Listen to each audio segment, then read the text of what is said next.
Live on a Tuesday edition of the Sports Bash. 97.3 ESPN, the 97.3 ESPN free mobile app. Live video streaming on the X platform and on YouTube. At Mike Gill Show. Follow and subscribe. Be a part of the show. Happy 300 home run last night. Kyle Schwarber late in the night. That thing was absolutely an atomic blast. 466 feet as the Phillies come from behind to beat the Rockies last night, who fell to 8-38 on the season. 8-38 on the season. That's what I said. I said what I said. 8-38. Welcome, friends. We've got so much we want to talk about today. I implore you to be a part of the show. Many ways you could do it. 609-403-0973 on the text board. That stays open all day long. You and I can have a conversation through that. If you're listening on the free mobile app, you can send us a message powered by First Bank of Sea Isle City. If you are watching on the YouTube channel, you can comment on YouTube. If you are watching on the Twitter X platform, you can comment on there as well. Last night, Christopher Sanchez, really good. Would have been a tough luck loser if the Phillies would have had to, could not come back from that game last night. But they did. And they will now look to make it 2 straight against the Rockies with Jesus Luzardo pitching tonight. We are going to be hearing from Nick Sirianni. His press conference was scheduled for 12:45, and he has yet to speak. Think about that. His press conference was set for 12:45, Nick Sirianni, and he has yet to take the podium. A.J. Brown has spoken. Jordan Mailata has spoken. Jalen Hurts has spoken. Hurts was, a interesting guy in the history of Nick Sirianni, the relationship between those two. We're going to hear from Sirianni. We'll play that later on in the show. He hasn't even spoken yet, so when he is up to the podium, we'll kind of see where we are in the show here. But I do want to talk a little bit about Sirianni and the perception of him and why I think it's very off base and why I think Sirianni doesn't get the credit that he deserves and why I think Sirianni is maybe, we talked a little bit when he got the extension yesterday. I think Sirianni is a perfect – it's an interesting one for me. Sirianni should be the most popular figure possibly of all time in the city, right? Does anybody disagree with that? He's the head football coach of a team that has been to the Super Bowl twice, winning once, and been to the playoffs 4 times in a row under his watch. Why is Nick Sirianni not the most popular sports figure in the town? Shouldn't this be a grand slam home run if I say, who's the most popular sports figure in the town? Shouldn't the answer be Nick Sirianni? Now, I'm waiting for someone to say why. Why would Nick Sirianni be the guy? And I'll explain to you why. Has anybody thought about the parallels between a guy like Nick Sirianni and a fictional character by the name of Rocky Balboa? Have we ever thought about some of the stories of the city of Philadelphia and why they are what they are? Rocky Balboa, this underdog, this guy who nobody knew, came from nowhere, came from nothing, and ends up winning the World Heavyweight Championship. Do you not see the parallels of a guy who came from absolutely right field to get this job? Shouldn't Nick Sirianni be viewed as the ultimate underdog who ended up doing the improbable, winning the Super Bowl? So how has Sirianni somehow got this reputation of somewhat of a boob?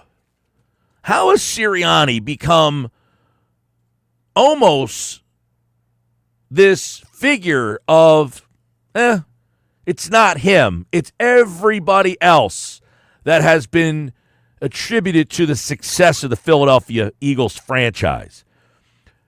Shouldn't Sirianni, by proxy of being the guy who's the head coach, be the guy that is ultimately given the most credit for this? Listen, if Sirianni wins the Super Bowl, you would think this move for them to extend him would be beloved, is we have our coach back. Why is it such a weird feeling that the head coach of the football team gets extended after winning a Super Bowl and nobody seems to care? I find it to be a fascinating, almost polarizing situation that Nick Sirianni, who, by the way, has finally taken the podium here, 12:45 he was scheduled to talk. I find it to be fascinating. Sirianni is the underdog, right? He is the underdog. And as somebody texted in, no, it's not because they're both Italian and stupid. Stupid? Expand your mind there, bright guy. He's the underdog. He's the underdog. Sirianni is the underdog. He is Rocky Balboa. He got an opportunity that nobody thought he would be successful in, right? It's like in the movie Rocky, where they're going through the book of potential fighters, and they're like, how about this guy right here? They handpicked a guy that they never thought would succeed. It's almost like the Eagles handpicked a guy that no fan thought would succeed. And at that moment, that is when you would think the fan base would get behind this guy. But they were trepidatious. I don't know what to think about this guy, most people said. What the heck are they doing? Just like Apollo Creed's people. They didn't want to fight him. He's a southpaw. No. You can't do that. No. I'll knock him out in 3. And then Rocky fights his ass off. And he becomes this beloved figure. Sirianni has fought his ass off to win you over, and yet he has not been embraced by the fan base. How is that possible? He won the Super Bowl. What is holding you back? What is holding you back from saying, you know what? Listen, I get it. When you have a sports opinion, many people, they don't want to change. They don't want to say, I was wrong. They don't want to say, hey, I never saw this coming. Like, it's okay to be like, hey, I didn't think this was going to happen, but I got to give him his flowers. Maybe he hasn't won you over, but can you not admit that he has far exceeded anyone's expectations? Listen, I wasn't a Sirianni hater. I didn't love the hire. I didn't know what to think. It's one of the few sports things where I'm like, I really don't know what to think here. I don't know this guy. I don't know anything about him. I was willing to give him the benefit of the doubt with very minimal expectation, by the way. I will admit that. My expectation was never, this guy's going to go to the playoffs 4 times. He's going to win over 70% of his games. He is going to get to a Super Bowl and then win a Super Bowl. He was hired on my birthday, by the way, January the 24th. At that day, on that day, I should say, there was no part of my body, no bone in my body that felt, I am going to be talking about a guy who's getting a contract extension as a Super Bowl champion and one of the best winning percentages in the history of the game. The percent chance that I felt that way on January the 24th, 2022 was 0%. And I have to say, it is bewildering to me that anybody could come up with reasons why they don't like this guy. Right? Shaner and EHC. Mike, I can tell you why Nick is not. Mike can tell you. I don't know what you're trying to say here. You're going to have to retype that, Shaner. I apologize. It looked like this is well thought out, like bulletproof text message. Mike can tell you why Coach Nick is not. Came from nowhere, came from nothing. The old school NFL guys that are still here, I don't know. But I will say I'll try to take a little bit from that. Sirianni is the guy. I mean, it's almost like all the Philly stories wrapped into one, right? It's Rocky, the most improbable heavyweight champion, that we love this guy. He is beloved, the story of Rocky. It is, God, I can't believe I just forgot his name. It just completely blanked. I had it in my head a second ago. Who'd they make the movie for? That, oh, come on, don't look at me like I'm an idiot. You know this. There's one Eagles player they made a movie for. Vince Papale, thank you. I mean, you're looking at me like, oh, they made a movie about an Eagles player? I heard the word movie and I looked up. Vince Papale is part of this story as well. He's an improbable guy that was working in the bars and decided to try out. Nick Sirianni, most people think, should be coaching high school football, and yet he's like, hey, I got the job as the Philadelphia Eagles head coach. Why don't I just go win the Super Bowl? Why not? Why not? And he did. He won the Super Bowl. So there are so many parallels to great fictional stories. Well, Papale's not fictional. It actually happened. They just happened to turn it into a movie because it was so improbable. And you can make an argument that they should turn Nick Sirianni's journey into a movie. 100%. Like, am I off my rocker? I woke up today after yesterday, and Nick Sirianni signs a multi-year extension, and I'm feeling like this was kind of met with a meh, right? Yeah, it was met with a, okay, whatever. It's a Monday. This guy, this is his coaching history. He was the defensive backs coach at Mount Union. He then went to Ooey Pooey, Indiana University of Pennsylvania, where he was the wide receivers coach. That's where he was in 2005. By the time 2025 came around, he won the Super Bowl. Okay? He won the Super Bowl. How could anybody at this stage have any questions or trepidation about the fact that Nick Sirianni just signed a contract extension? It is absolutely flooring to me. I am floored by some of the takes that I have heard about a man who, by the way, is 48-20, 70% of his games, okay?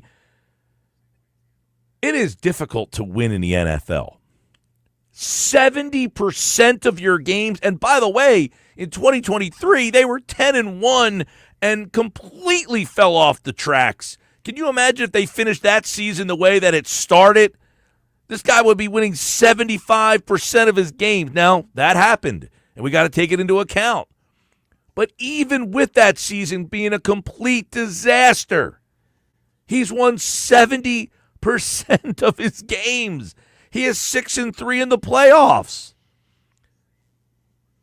And really, in 2022, you can make a strong argument that, man, he was pretty close to winning a second Super Bowl. My gosh. It is unbelievable, this story. We shouldn't be questioning this story. We should be saying, who is the movie executive that's missed this story?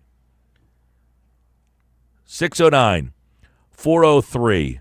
609-403-0973. It's unbelievable that he has not won the entire fan base over. I mean, if you are the most ignorant of ignorant and said, I hate this guy, he will never make it, you have to then say, you know what? I was so wrong about this guy. Maybe I don't like his personality. Maybe I hate the face. But he has far exceeded my expectations, because when he was hired by the Philadelphia Eagles on January 24th, I said 2022, it was 2021, I apologize. On January 24th, 2021, I can't imagine, myself included, that there's one person in the listening audience today or in the Philadelphia Metro, Delaware Valley, who thought we'd be talking about him getting an extension as one of the winningest head coaches percentage-wise in NFL history and as a Super Bowl champion? I just can't even imagine it. Mike, the conversation I was having last night on game night, people were texting in, where does Nick Sirianni rank among Eagles head coaches? And the crazy part is you have to put him in the top 4, at least. I think he's got to be number 1. I mean, ahead of Andy Reid? Andy Reid never won a Super Bowl here. I mean, if you're talking about Eagles head coaches, yes, what he did with the Philadelphia Eagles, Andy was a tremendous head coach for Philadelphia as the Philadelphia Eagles head coach. He never won a Super Bowl here. He didn't win 70% of his games. Now, the sample size for Nick is smaller. Right. But in 4 seasons, he won a Super Bowl. Andy did not do that. That's true. Dick Vermeil got them to a Super Bowl, but his record pales in comparison to what Nick Sirianni did. Well, but really quick, is the winning the championship the only delineating factor here? Like, is that the creme de la creme measurement? Because the thing with Andy is he got to 5 NFC championship games. He won for a very long amount of time. You could argue there is no Nick Sirianni today if Andy Reid didn't come along in 99. Well, listen, I mean, Vermeil won 53% of his games. He took a franchise that was pretty down rotten. And yes. By the way, he had them the first year, they were 4-10. Then they were 5-9. Then they went 9-7. Finally, they started to turn it around, and they got to a Super Bowl. They went 12-4, went to the Super Bowl. So he won 53% of his games. He did not win the Super Bowl. You tell me he won 53% of his games. He won 54 games, by the way, in 7 years. In 7 years, he won, how many did I say, 54? 54. Nick Sirianni has 48 wins in 4 years. And if you add the playoffs in, he's got, 56 wins. The ranking that I gave last night for me was Reid, Sirianni, Peterson, Vermeil. That was my ranking. Let me see. Andy Reid's time in Philadelphia. Now, I think obviously his resume with the Chiefs, he has a better resume than Nick does. You all right over there? I'm living. You're a little airy. I'm a little off today. I can hear you, man. I think you take a look at Andy Reid's time in Philadelphia. He was 130, 93, and 1, 58%. So in 14 years to win 58% of your games, that's pretty strong. I don't anticipate Nick will have 70% of his wins if he's here for 14 years. And quite frankly, I don't know that he'll be here for 14 years. If he's here for 7 years, I do think he will surpass Vermeil's percentage. Now, 58%, Andy, by the way, was 10-9 in the playoffs. Nick right now is 6-3. So I think big picture, Andy was here for 14. It's hard to compare that, but one guy has a Super Bowl, the other guy doesn't. That's what I'm asking. Is a Super Bowl the ultimate measurement, or do we give credit to a guy for sustained success? I think the Super Bowl, and by the way, I think it's not only winning the Super Bowl, it's also appearing in another Super Bowl. Well, he is the only coach to ever do that. He's the only Eagles coach to ever appear in 2 Super Bowls as the Eagles head coach. Yeah, and Doug, by the way, won 53% of his games with the Philadelphia Eagles. By the way, Doug's record overall as a head coach is below 500. He has 49% when you add his 3 years in Jacksonville in. He won 42 games in 5 years in Philadelphia. Doug's a tough one because you're asking about the Super Bowl. Where does that place him? I don't put Doug with a Super Bowl above Andy. I don't either. But I think you can make the strong argument. The hard part is it's only 4 years. But in those 4 years, he went to the playoffs all 4 times. And then, by the way, he went to the playoffs his first year with a team that nobody thought was a playoff team. Talk about Sirianni. That first year he went 9-8, and they were 2-5, and they made the playoffs that year with a team that nobody thought was a playoff team at all. He made the playoffs with a team that was coming off a terrible season the year before, and he made them a playoff team in his first season as a head coach ever. And you could argue because of the success they had at the end They of were that 4-11, by the way, the year before. 4-11-1. 4-11-1, yeah. You could argue the success Sirianni had in 2021 was the leverage point that led Howie Roseman to go out and say, you know what, I need to go get A.J. Brown because that might be the difference for this team. And they went and improved the defense that offseason. Remember that. And then they go out there because they brought in Bradbury that offseason. And then they go out there Chauncey Gardner.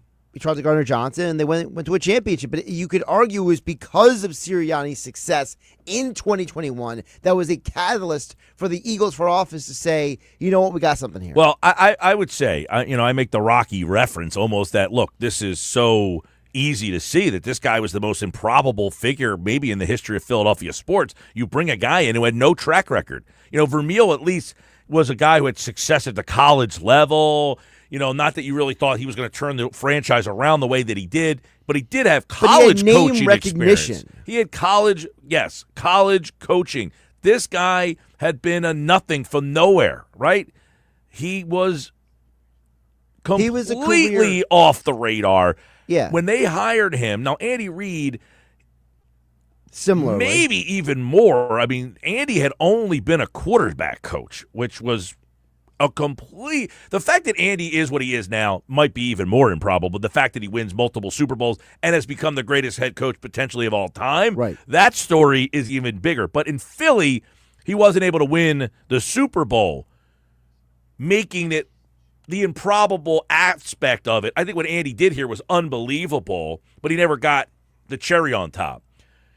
The fact that this guy, of all guys, put the cherry on the top of the mountain has to be the most unforeseen. When Charlie Manuel got hired, nobody wanted that guy. Nobody. Right? He was a bumbling idiot from West Virginia. Yeah, he was a country bumpkin. Everybody hated him. People wanted Jim Leyland. There were a plethora of other names. And you could make an argument. Now, Charlie had won, though, in Cleveland. Not a championship. Not a championship, but he had been Andy Reid of Cleveland, basically. He had been there, won, been to World Series. Been to multiple So it wasn't ALCSs. so crazy when he got hired. It just wasn't the most popular hire. He had a background as a major league manager. He just was not the popular hire. But him winning the World Series here was pretty improbable with the reaction when he got hired. It's not even close to this. I was going to say really quick with Charlie, don't forget, part of the criticism of Charlie when they hired him was, well, you just hired him because he's Jim Thome's guy. Remember that whole thing? Because, Jim Thome, he was the Jim Thome's batting coach when he first got to Cleveland before he became the Cleveland manager. And the whole thing was, well, he's only here because of Jim Thome. There was that attitude, too, against him. This, to me, and I'm trying to think, if anybody has one that fits better, I'm well open today to listen. But to me, Nick Sirianni should be the most popular sports figure maybe in the city's history. It's the most improbable sports story. Can anybody think of a more improbable sports story than this guy winning the Super Bowl? I thought about that all day today. I said, they signed this guy to a multi-year deal. It kind of went over like, meh. I said, this guy won the Super Bowl. He won the Super Bowl. 609-403-0973. Is Nick Sirianni the most improbable sports story in Philadelphia history? Let me know. 609-403-0973. Phil's win last night. They play the Rockies again tonight. Luzardo on the mound against Antonio Centella, who is 1-7 with a 6.39 ERA and a WHIP of 1.99. He'll probably shut the Phillies out for 7 innings. I was going to say, Freeland pitched pretty well for a guy with an over 6 ERA last night. Luzardo's 4-0 with a 2 ERA, and he's might get out-dueled tonight by a guy with a 6.39 ERA and a 1.99 WHIP. That's generally how it works, and then the Phillies get to your bullpen. But when we come back, I got a lot of texts. Jay and Kate May, I see your text messages. 609-403-0973. Glenn and Absecon, I see your text message. Mike in Wildwood, I see yours. For those of you who didn't leave a name, I see yours. Dan in EHT, I see yours. Keep them coming. 609 LJ from Millville chiming in. I like that one. We'll read them all coming up next on the Sports Bash Live on 97.3 ESPN.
I don't think the Eagles got close, but certainly there was a segment of the public at a certain time that wanted Nick Sirianni gone.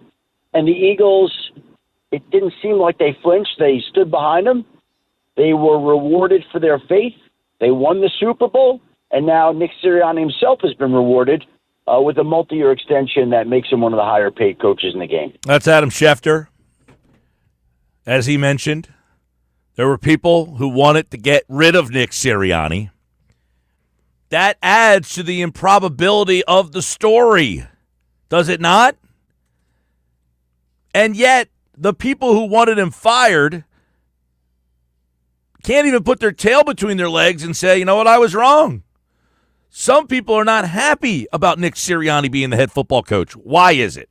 I think it might be, and I thought about this all day today, all right? I thought about this all day today. Now, somebody texted in Rolly Massimino with the 85 Villanova Wildcats. That's a very improbable story, but I'm not going to put it with this one.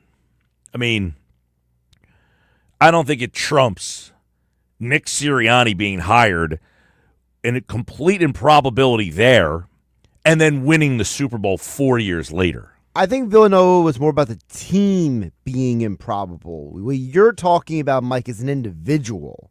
The improbability of an individual. Well, just a sports story. I think this, yeah, I mean, yes and no. The story of Nick Sirianni getting hired.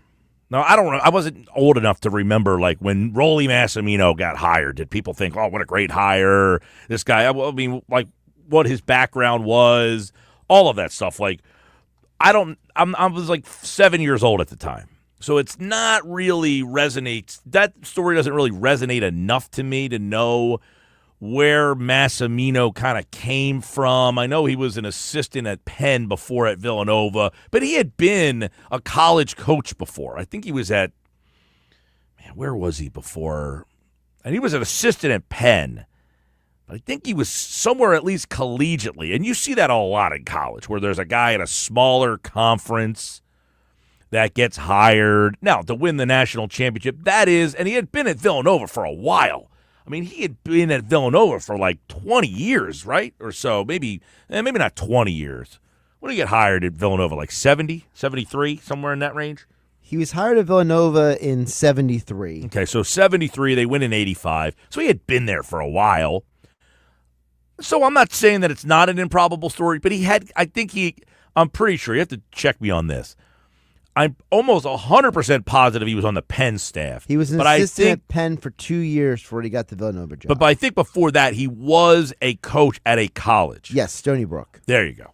So he was a collegiate head coach that at least had college Division I coaching experience. Yeah, legitimate head coaching experience. Nick Sirianni had never been a head coach in his entire at any level life before he got the Eagles job. Was he a high school coach? I don't want to speak as he was never at any level. I don't think so. I'll pull it up, but I don't think he has been. I know he started at Mount Union. That's where he played, and he was a defensive backs coach there. Then he went to Indiana University. He was a wide receivers coach there. By the way, he went from there to the NFL. That's unbelievable. But you see that like at the low levels where you're a quality control coach, something to that effect. There's no high school or any head coach listing at all in his bio. Okay. So you take a guy who, by the way, is from Jamestown, New York, which I have spent some time in. It is not exactly a football hotbed area, okay? It's not like you're like, man, they play great football up in that Jamestown, New York area. That itself is a pretty wild and improbable thing. I mean, I guess that Western New York, Buffalo area, it's like an hour from Buffalo. But how many players can you name from the Western New York area where you're like, that's a hotbed of college or high school football? Not too many, I don't think. But I could be wrong about that. That being said, he gets the job as the Philadelphia Eagles head coach after being a wide receivers offensive quality control coach. He's an offensive coordinator, but he doesn't really call plays. Right. He gets hired by the Eagles. Nobody knows what to say about the hire, so most people just blast it. He wins the Super Bowl. But it's also the fact that, remember, the guy's introductory press conference. We talked about this yesterday, Mike, about the fact that his introductory press conference was arguably one of the worst of all time. I recall. Let's read off some of the text that we have here. LJ in Millville says, I used to be a big fire Sirianni guy, especially after the 10-1 collapse. I'm so glad I was wrong. That's my head coach. LJ, I give you a lot of credit for at least admitting that and saying, hey, I wanted to fire this guy, but you're glad you were wrong. He goes on to say his attitude screams Philly, and the passion he has for the game as the team for this is the perfect fit for Philly. We don't like him at first, maybe because of him being rough around the edges. He may not be an all-time great yet, but I'm glad he's here. No one likes us. We don't care. He's also one of the architects of one of the greatest plays to ever drawn up in tush push. You have that. That might be going away. But LJ, I'm so glad that you said what you said. Is that hey, I was wrong.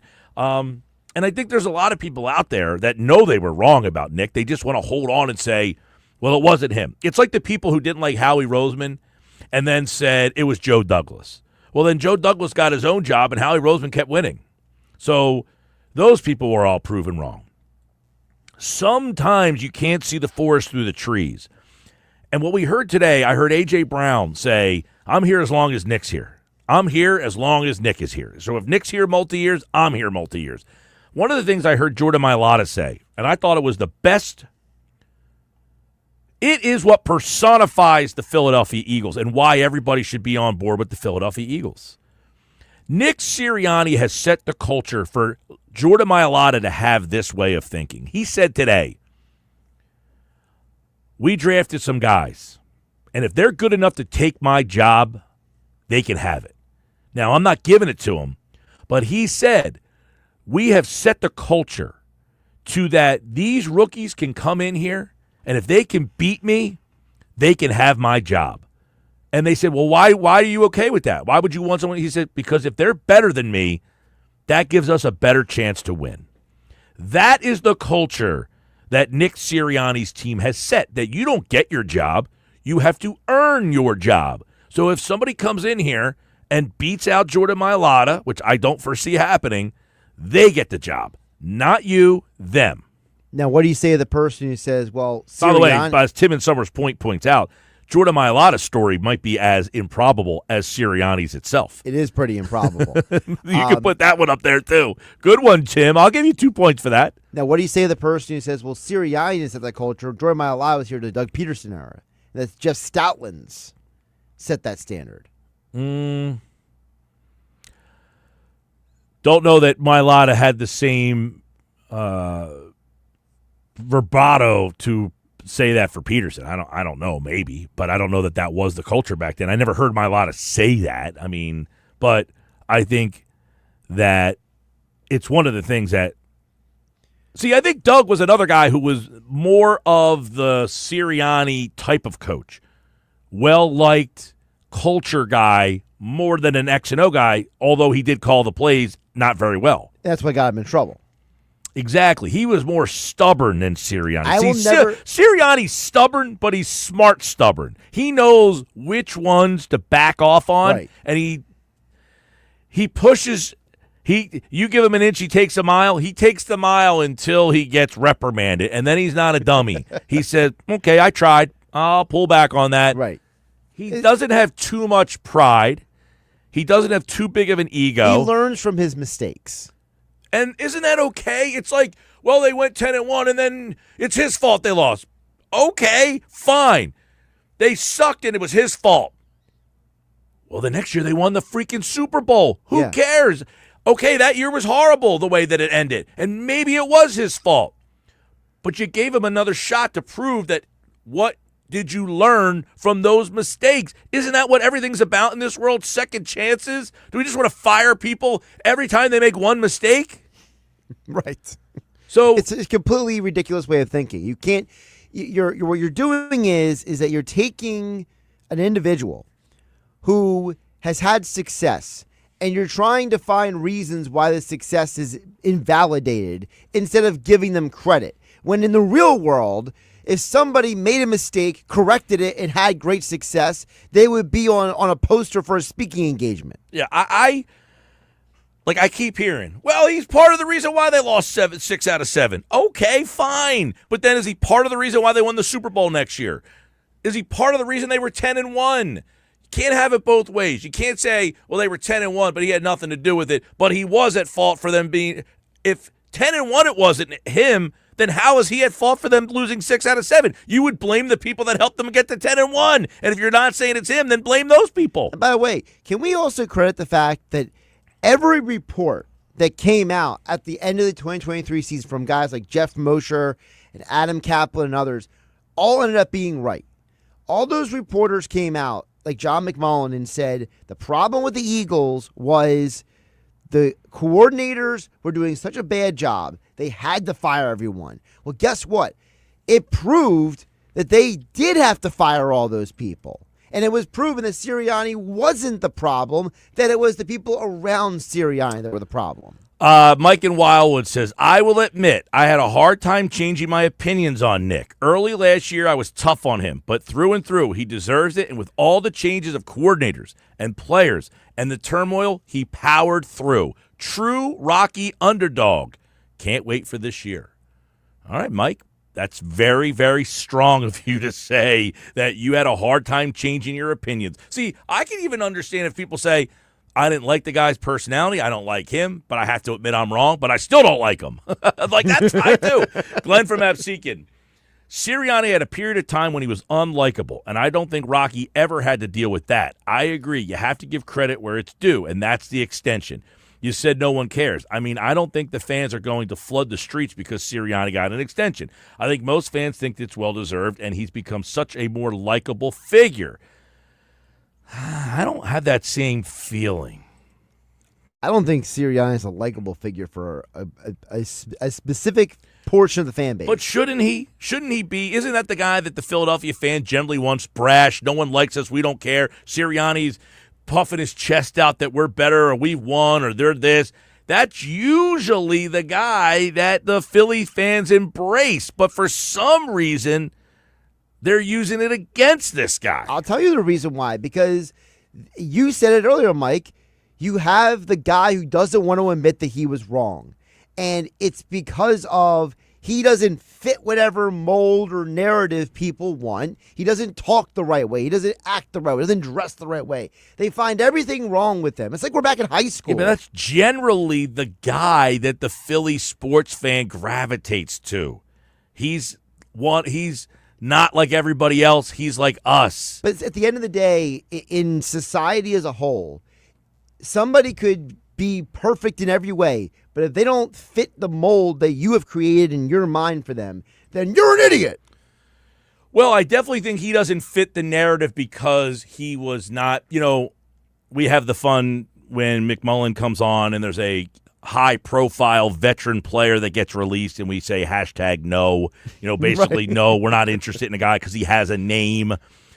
Philadelphia fans generally, anytime there's a chance for a reunion with a player who was once popular and he's available to bring back, generally they're like, yes, you got to bring him back. And it's Right. like, we don't need to bring this guy back again. Like Sirianni seemingly would fit in the boat of, hey, he's our kind of guy. He's the guy that nobody else wanted, but he's our guy.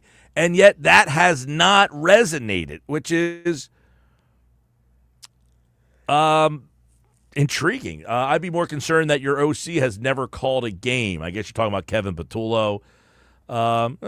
Yeah, I guess that's. We've talked I've about talked that, about though. that. I think that is something that you can talk about. I mean, hey, there's a lot of coordinators that you have to call a game somewhere for your first time, and I don't love the fact that it's the first time. This happened with Brian Johnson. You brought in a coordinator for the first time and put him on a team, and what did Britton Covey tell us at the Super Bowl?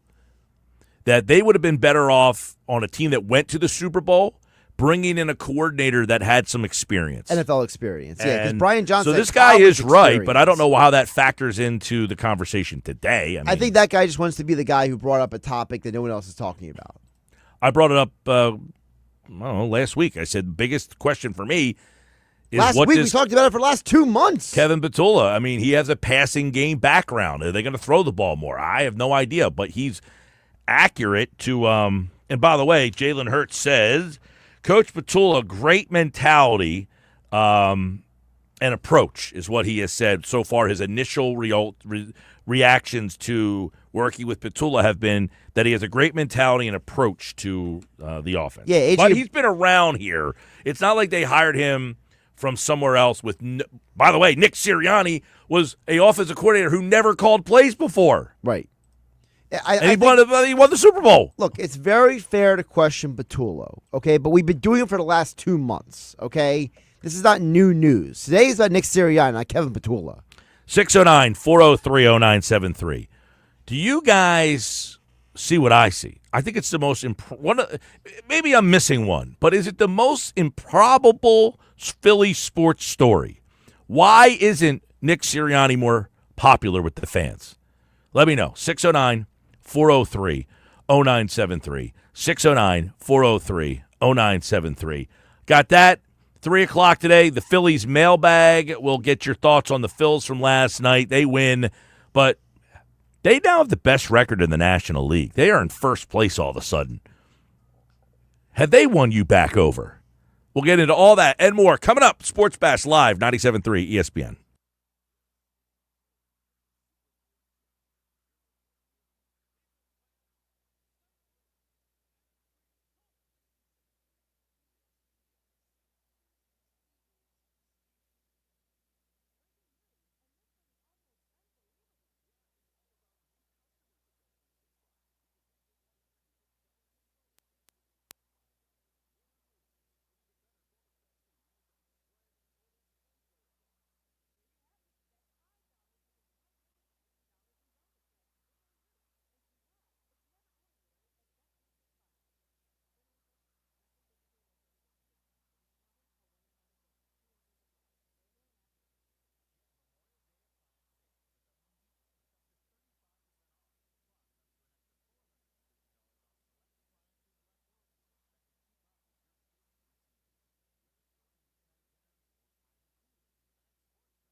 All right, coming up at 3, Frank Close answers your Phillies mailbag questions. If you have a Phillies question that you want answered on the air today from Frank, hit us up, 609-403-0973.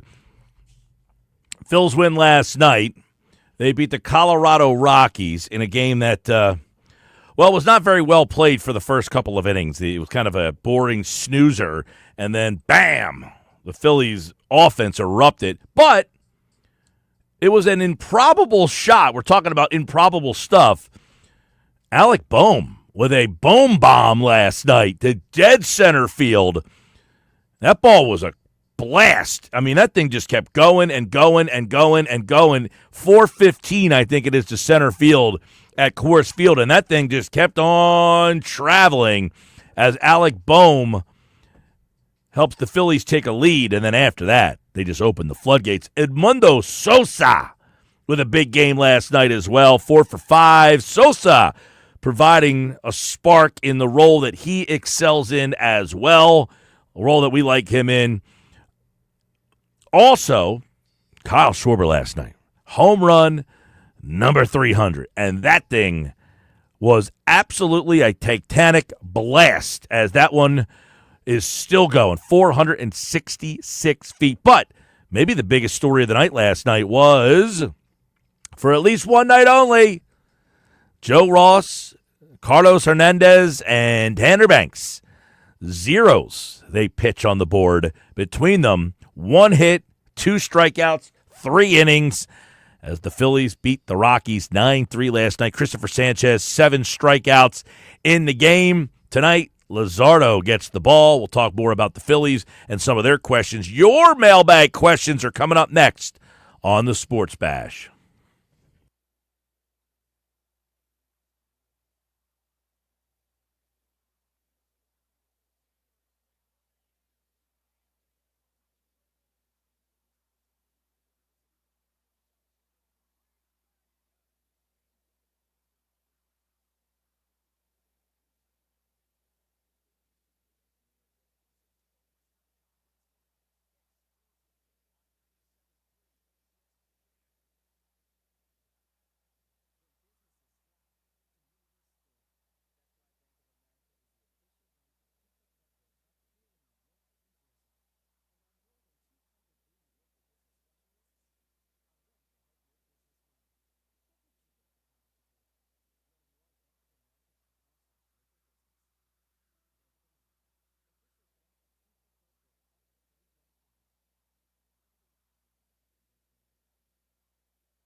All right, 301 Sports Bash Phils tonight. You got the Phils 16-5 in their last 21 games. They're now in first place.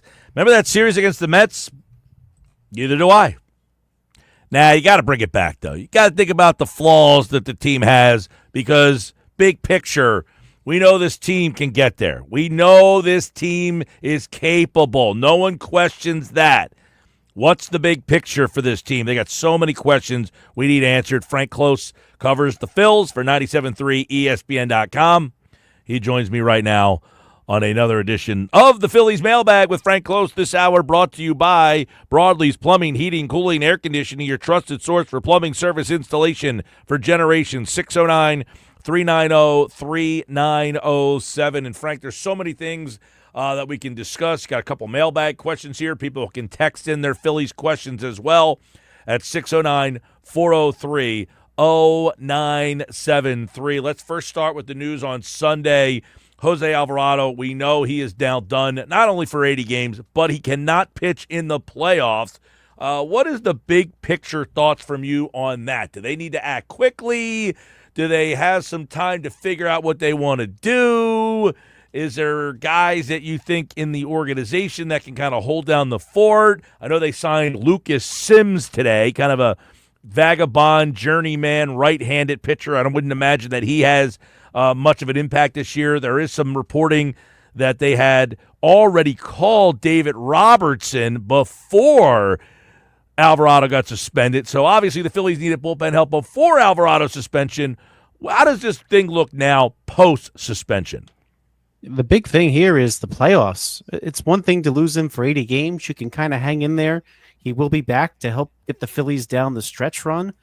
But that playoff ineligibility is huge, right? So if you think back to when the Phillies had success and got to the World Series in 2022, a lot of it was based on Jose Alvarado dominating. And in those postseason games, you need your best pitching to show up. And we all saw plenty of times, even last year when the Phillies won 95 games, you can get through the year with your aces in the bullpen not pitching every day, right? You know, they can't pitch every day. You had plenty of games with the B relievers. Well, now those B relievers are kind of forced into some bigger spots, which is maybe you can get away with for now. But by the time the playoffs come around, you need somebody to replace Jose Alvarado. So he's put them in a very difficult spot because they want to do more than just make the playoffs, right? I mean, they've done that every year for the last few. They need to win the World Series, and if they're going to do that, they need a high leverage reliever to replace Jose Alvarado. All right, some text messages. Let's hit on those real quick because one text message says, we mentioned Robertson. Is he a possibility? And would he be an upgrade? Would he be a guy that would be a high leverage pitcher, right-hander that this team needs, or is just, hey, we just need a guy and you would be better than some of the guys we have? Or would he be a legitimate upgrade to this bullpen? I think he would. Actually, Alvarado, of course, is their top reliever from the left side. I'm a little more worried about the right side of the Phillies bullpen, right, with some inconsistency from Orion Kerkering. And beyond that, it's a whole cast of characters that include Jose Ruiz and Carlos Hernandez, and you just don't feel as good about those types of relievers as you did about the lefties that the Phillies had in the pen. So I think an arm like Robertson would be helpful, but in terms of whether or not he's a possibility, I really question whether he wants to pitch anymore. I mean, he is 40 years old. He turned down $7 million in a contract option that he had with the Rangers after he pitched very well last year. And let's face it, Mike, at 40 years old, it's harder and harder to play and to rebound. So I don't know if he necessarily wants to do it. Otherwise, I think somebody would take him, right? I mean, Lucas Sims, who the Phillies picked up, he signed as a major league free agent with the Nationals this offseason, right? The whole league is desperate for pitching. I think he would have had a job by now if he really wanted to do it, unless he was going to go the Roger Clemens route and maybe consider helping somebody down the stretch and not starting off the season there. But I just don't know for sure if David Robertson really wants to pitch. And the fact that they checked in on him before the suspension, I mean, from what I understand, the Phillies first knew that this was a possibility dating way back to the series in Tampa, which was the 7th through the 9th. So they could have reacted to the Alvarado news that way. But I think they were also early on in the season kind of kicking around some bullpen options because they got off to such a tough start. They're pitching better as of late, thankfully for them, but they were kind of active and poking around rather early here this season. Frank, Joe Ross last night, Carlos Hernandez, they got Ruiz back. I mean, is there anybody that you think they can get more from? I like Joe Ross. I think he got off to a little bit of a tough start. I think he's going to be a key arm, especially right now, especially with Ryan Kerkering struggling. And speaking of Kerkering, he's somebody they could definitely get more out of. The inconsistency with his command right now is a problem for the Phillies because some days he looks wonderful, other days he does not look so wonderful. And I think they really want to be able to put a right-hander into a game late and just feel like they're going to get the outs. I mean, they went to Carlos Hernandez last night with a 3-run lead, not something you would ideally want to do. Now he ended up having a clean inning, but they are really kind of hurting from the right side. And so Ross maybe could be the one that has a major league experience that could do a little bit better than he started off doing so. Got some more text messages for Frank before we get into the mailbag here. Could one of the Red Sox lefties maybe be an option for the Phillies? Chapman, Wilson, both high leverage guys, 1-year deals. Maybe the Phillies can entice them. They do now have a surplus, we know, of starting pitching. You got Kemp, too, hit his 11th home run the other day. There's so much in this question that I think is intriguing. I mean, you could insert any team for Red Sox and say, hey, right. You have some. Because the Red Sox, the problem with Boston, yes, they need a starter, but you're talking about maybe dismantling their bullpen. They think they're in the mix. Yeah, I mean, that's exactly my answer, Mike. Everybody at this point thinks they're in the mix. It's really hard to find a team that thinks they're out of it. I mean, maybe you could look to the Baltimore Orioles, now 15-31, just fired their manager, which was kind of a shock after how well they did last year. They're one of the teams that are kind of down there. The White Sox, of course, aren't doing well. The Rockies. I mean, there's very few teams that you would look at right now and say, hey, they're out of this. I mean, if you're hovering around the 500 mark, you are in it. I mean, even the Los Angeles Angels, they just swept the Los Angeles Dodgers, and they're sitting at 4 games under 500. They could have another good week, and next thing you know, beat the 500 mark and be very much in it too. So it's really unclear at this time just who the potential sellers are, other than those few teams I named. Maybe the Pirates. David Bednar struggled for them and kind of lost his closer's job. Would he be the type of player that they would move? Probably, but I mean, I count Colorado, Pittsburgh, Miami, Washington, those 4 teams in the National League. Maybe the Angels in the American League, maybe Baltimore. I mean, they're 15 games under 500, but do they think they can turn this around? They've been a 100-win team the last couple of years. That's 6, and then the White Sox would be 7. I think those 7 teams maybe you can call and try to do something now. But I think the Phillies, Frank, see if you agree with me, they got a schedule coming up here. Colorado, horrendous. The A's are okay. That they should be able to kind of hold on for a little bit before they have to overpay for somebody early. Yeah, no, I agree with you.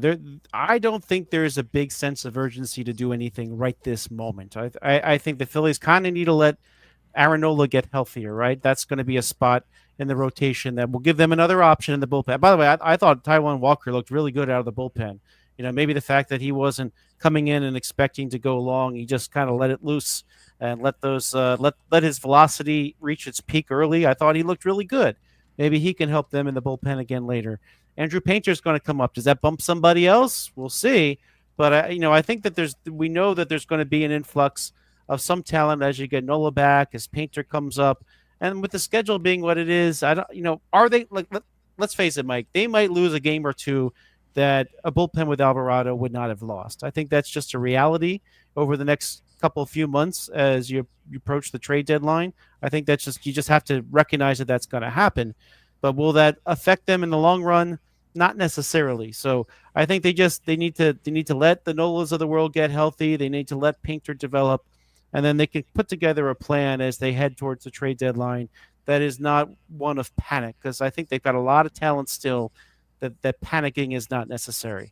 All right, let's go to one of the mailbag questions from Jerry with a G. Jerry says, why send Mick Abel down after the Alvarado suspension? I think a lot of people are wondering, was there no room or no place for him? But there's no spot in the starting rotation, right? Yeah, that's correct. I think what I was just speaking too, kind of is the same idea there, that when they thought to bring him up, they already knew the Alvarado thing was coming. It wasn't like that it was a total surprise that morning that he was called up, that, oh wait, this might change anything. I think they wanted to give him a look. They wanted to give him a good look against one of the weaker offenses in Major League Baseball, build his confidence, keep helping him develop. And right now, they don't necessarily need him in a starting role. I mean, Taijuan Walker is going to make a couple starts for Nola. Nola is even traveling with the Phillies to Colorado. It doesn't seem like that there's going to be a major length of time that Aaron Nola is going to be out. So again, you kind of have to ride things as they are, and it was a really nice opportunity for him to come up and help the rest of the rotation sort of realign in the wake of the Nola injury news. So I think that was all positive stuff, but I have to ask, I just have to say this out loud once, Mike. Could they have put him out against the Pirates to help build his trade value? Because he put together a really nice start, and I think a lot of teams around the league would have noticed. I think Mick Abel is their number one trade chip. They don't want to trade Justin Crawford. They don't want to trade Adrian Miller. They don't want to trade Andrew Painter. Well, he might be the next best thing that the Phillies can trade. I mean, he was ranked number 8 in their top prospects. Probably has performed much better than that. It was more the prospect that used to be ranked 2 or 3 with the Phillies before. Yeah. I think it's a fair question by you. I mentioned yesterday, and look, it's little apples and oranges, but like one start, let's not go crazy over. Tyler Phillips had a shutout against the White Sox and then completely crumbled. Now, one guy was a first-round pick, Tyler Phillips, not the same pedigree. But you could have a good start against a bad team, and it boosts, everybody's excitement. I think you should be excited about Abel, but the Phillies know that the immediacy of using him right now is not there. But I think Dave's question comes into play here. Mick Abel's strong performance, Andrew Painter in the waiting. Could Ranger Suarez be a closing option? I would also throw in, could Mick Abel pitch out of the bullpen? After the trade deadline, could you say, hey, we couldn't make a deal that we wanted. Do you want to help us out? This is the way you could do it. Maybe him in the bullpen. Dave Dombrowski, I did find a quote from back in April that Todd Zalecki wrote about. Dombrowski flat out squashed Painter pitching out of the bullpen. He said that will not happen. So Painter is not an option, it sounds like, for bullpen. But what about Abel? What about Suarez? Now, it's funny. A few weeks ago, I had actually suggested Abel become a reliever, work to become a reliever, given his high velocity. They ended up doing the same thing, but with Seth Johnson instead. I think that they want to keep, at least for now, I think we're talking Suarez kind of in the same ilk as I was just saying. It's too soon to panic and make a panic move. However, even last week with Aaron Nola healthy, I thought that he might have been a good option to move to the bullpen. And it's not out of merit either. I think it's just the fact that when you look back at the 21 season, he kind of stepped in that role up until the point they traded for Ian Kennedy and really dominated. But I don't think there's that sense of urgency to make this move right now. You still have Nola on the shelf. You have Walker still pitching pretty well and is going to get the opportunity to start. It's not time for Andrew Painter to come up yet, but I think when you get to that point, if you are at 100%, if you have Nola, Walker's already in your bullpen, this might be something that you ultimately consider. But I think it's a little too soon to make that move right now. Ranger Suarez was flat out asked about this option the other day in the wake of the Alvarado news, and he said, "Look, I really want to start." He said, "But more than anything, he wants to win a World Series and help the team win a World Series." So his agent, Scott Boras, might have something to say about him being moved to the bullpen because it might cost him a few dollars. But I think that is an option. I think he would embrace it if that's what they asked of him. But I think as with all these other moves, you need to get towards the trade deadline, really get a sense of where you're at, get a sense of what else. Because, again, we often say we never know what's going to happen next week. I mean, the Alvarado suspension, really surprised everybody, including his teammates. So you don't want to wait. You don't want to preemptively do something when, if you had waited, there might have been a clearer option. So I'm in favor of just kind of letting this play out for a couple months, getting Nola healthy, see what Walker can do. He's your first one to go back to the bullpen, and then when Painter's ready, then you really make a big picture decision when that question comes forward in July. Yeah, by the way, that's what Dave Dombrowski said. Painter is not going to pitch out of the bullpen. He's not built to do that. He's a young pitcher, a starting pitcher, is what he told Todd Zalecki of MLB.com. So, he went on to say, he's not built to do that. That's not what's in the cards for him. He's coming off of injury. So a lot of people wondering why not use him, because other young starting pitchers kind of got their start in their careers, Frank, on teams that didn't have room for them but wanted more talent in their bullpen. So they just said, hey, David Price, go pitch in the bullpen. Maybe Mick Abel is a possible guy for that, but it doesn't sound like that is a possibility for Painter. Let's get into another question from Glenn here.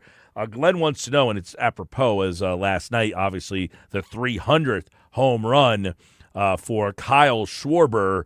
Do you think the Phillies should try to extend Kyle Schwarber right now? I would. I don't think the Phillies should want to get him to free agency. No, the conversation up till now, I know a lot of it was, well, we need to see what happens with JT Realmuto. Maybe they need that designated hitter spot.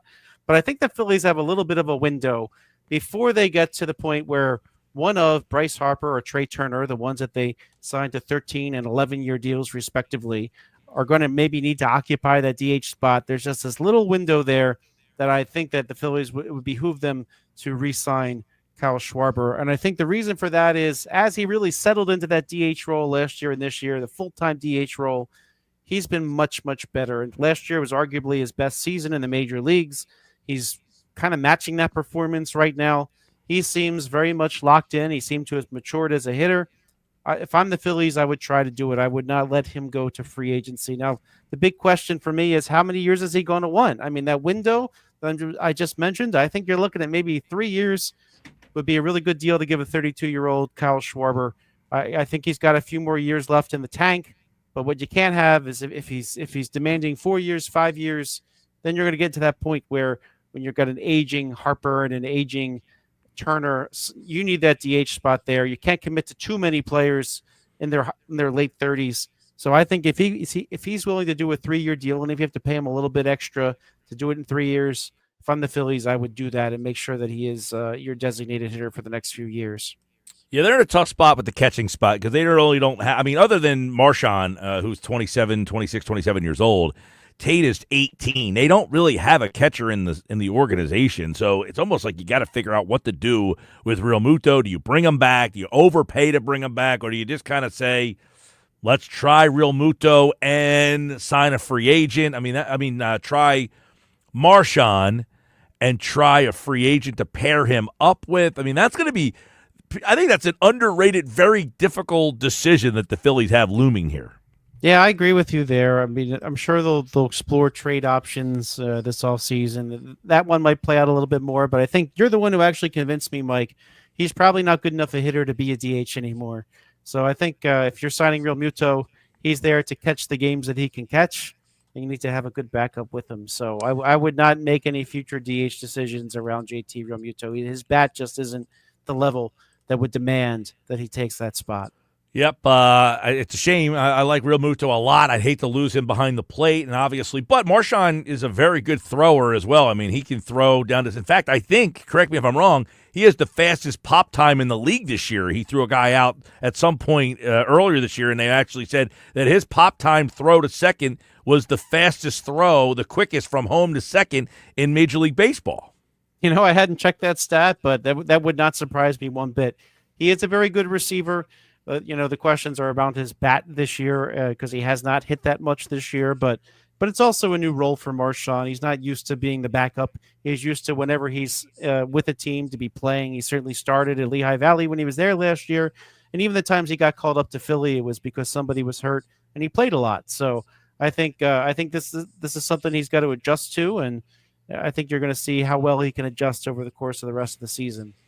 Frank Close, 97.3 ESPN.com. You're going to get Jesus Luzardo tonight. I want to just kind of get your crystal ball here. We are past July 31st now.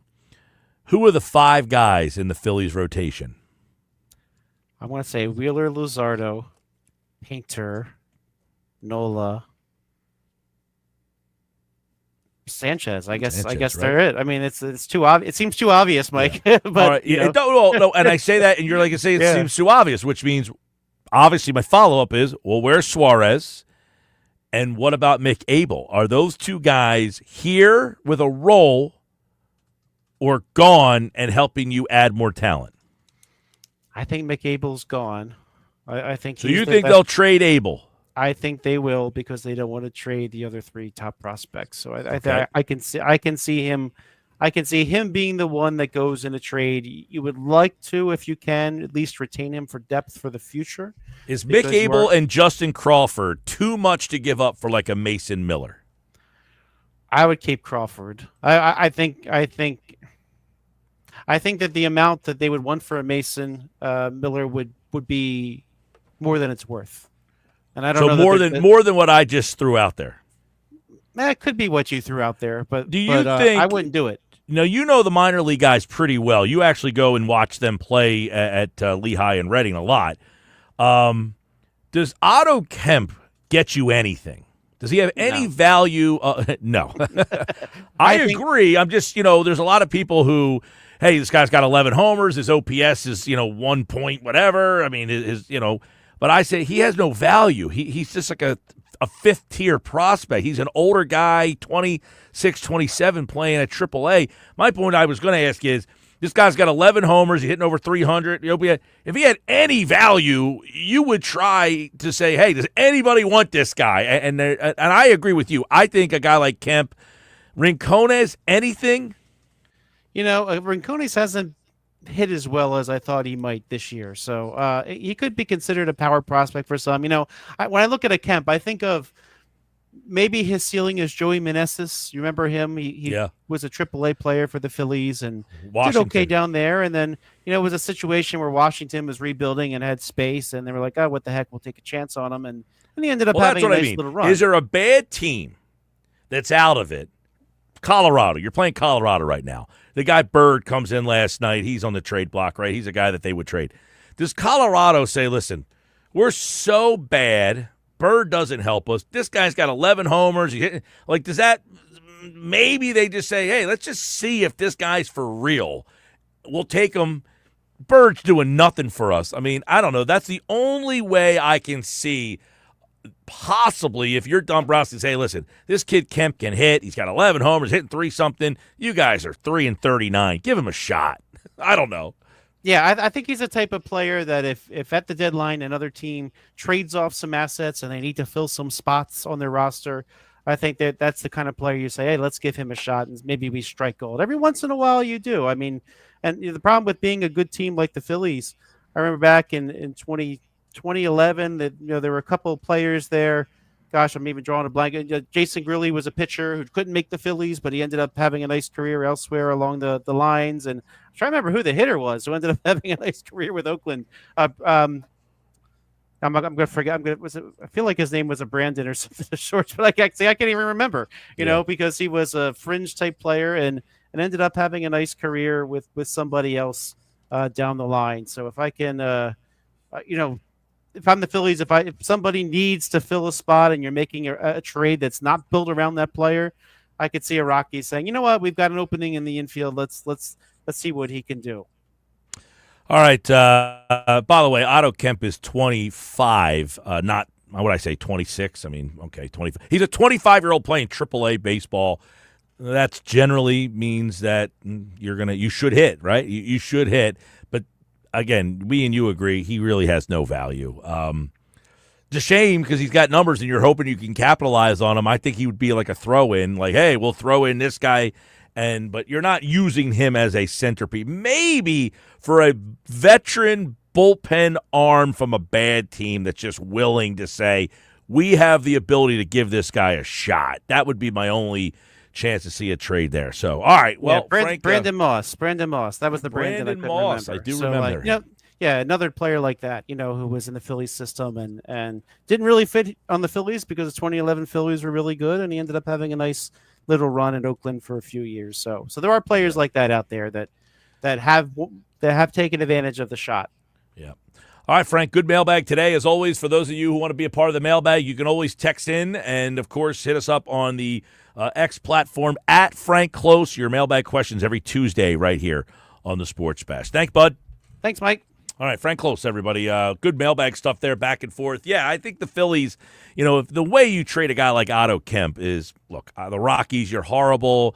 You have no talent. You just want to try guys and see if you can find someone. This guy's having a tremendous year at AAA, but he's not really a prospect anymore. He's 25 years old, but he's hitting 324, 426 on base percentage, 606 slug, an OPS of 1.0. And by the way, his OPS the last couple of seasons hasn't come anywhere close to this. So this is kind of an anomaly type of year for him. But you try to capitalize on it if you can. I don't think he has any value. Frank seems to agree.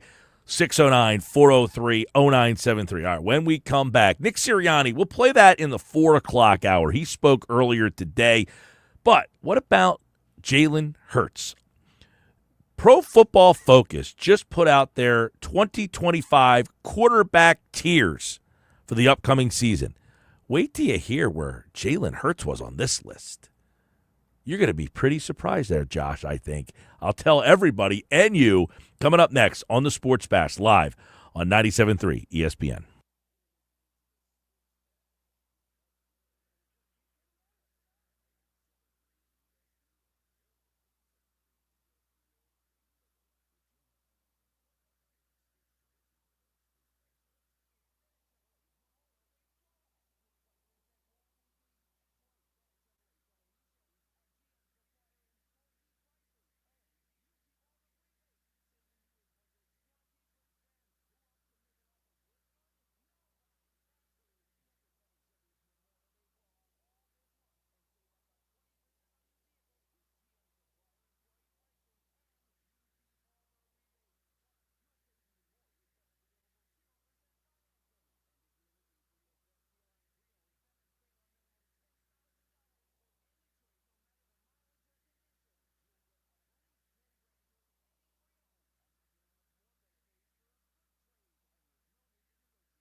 When you get to Philadelphia, go down the list of when you get to Jalen Hurts that you worried about on your scouting report first. That's a great point, too. Yeah. Like, when do you get to Jalen Hurts? I got to stop A.J. Brown. Okay, I can't let Devontae Smith get down the field. Can't let that D-line kill my quarterback. Right. I got to try and make sure that I can get pressure with that great offensive line. Like, you go down the list, you don't get to Jalen Hurts to like 5th. Bart Scott says, when you play the Eagles, Jalen Hurts is the least of your problems. Is that a fair assessment? That Hurts is not the player that you need to game plan for when you play the Eagles.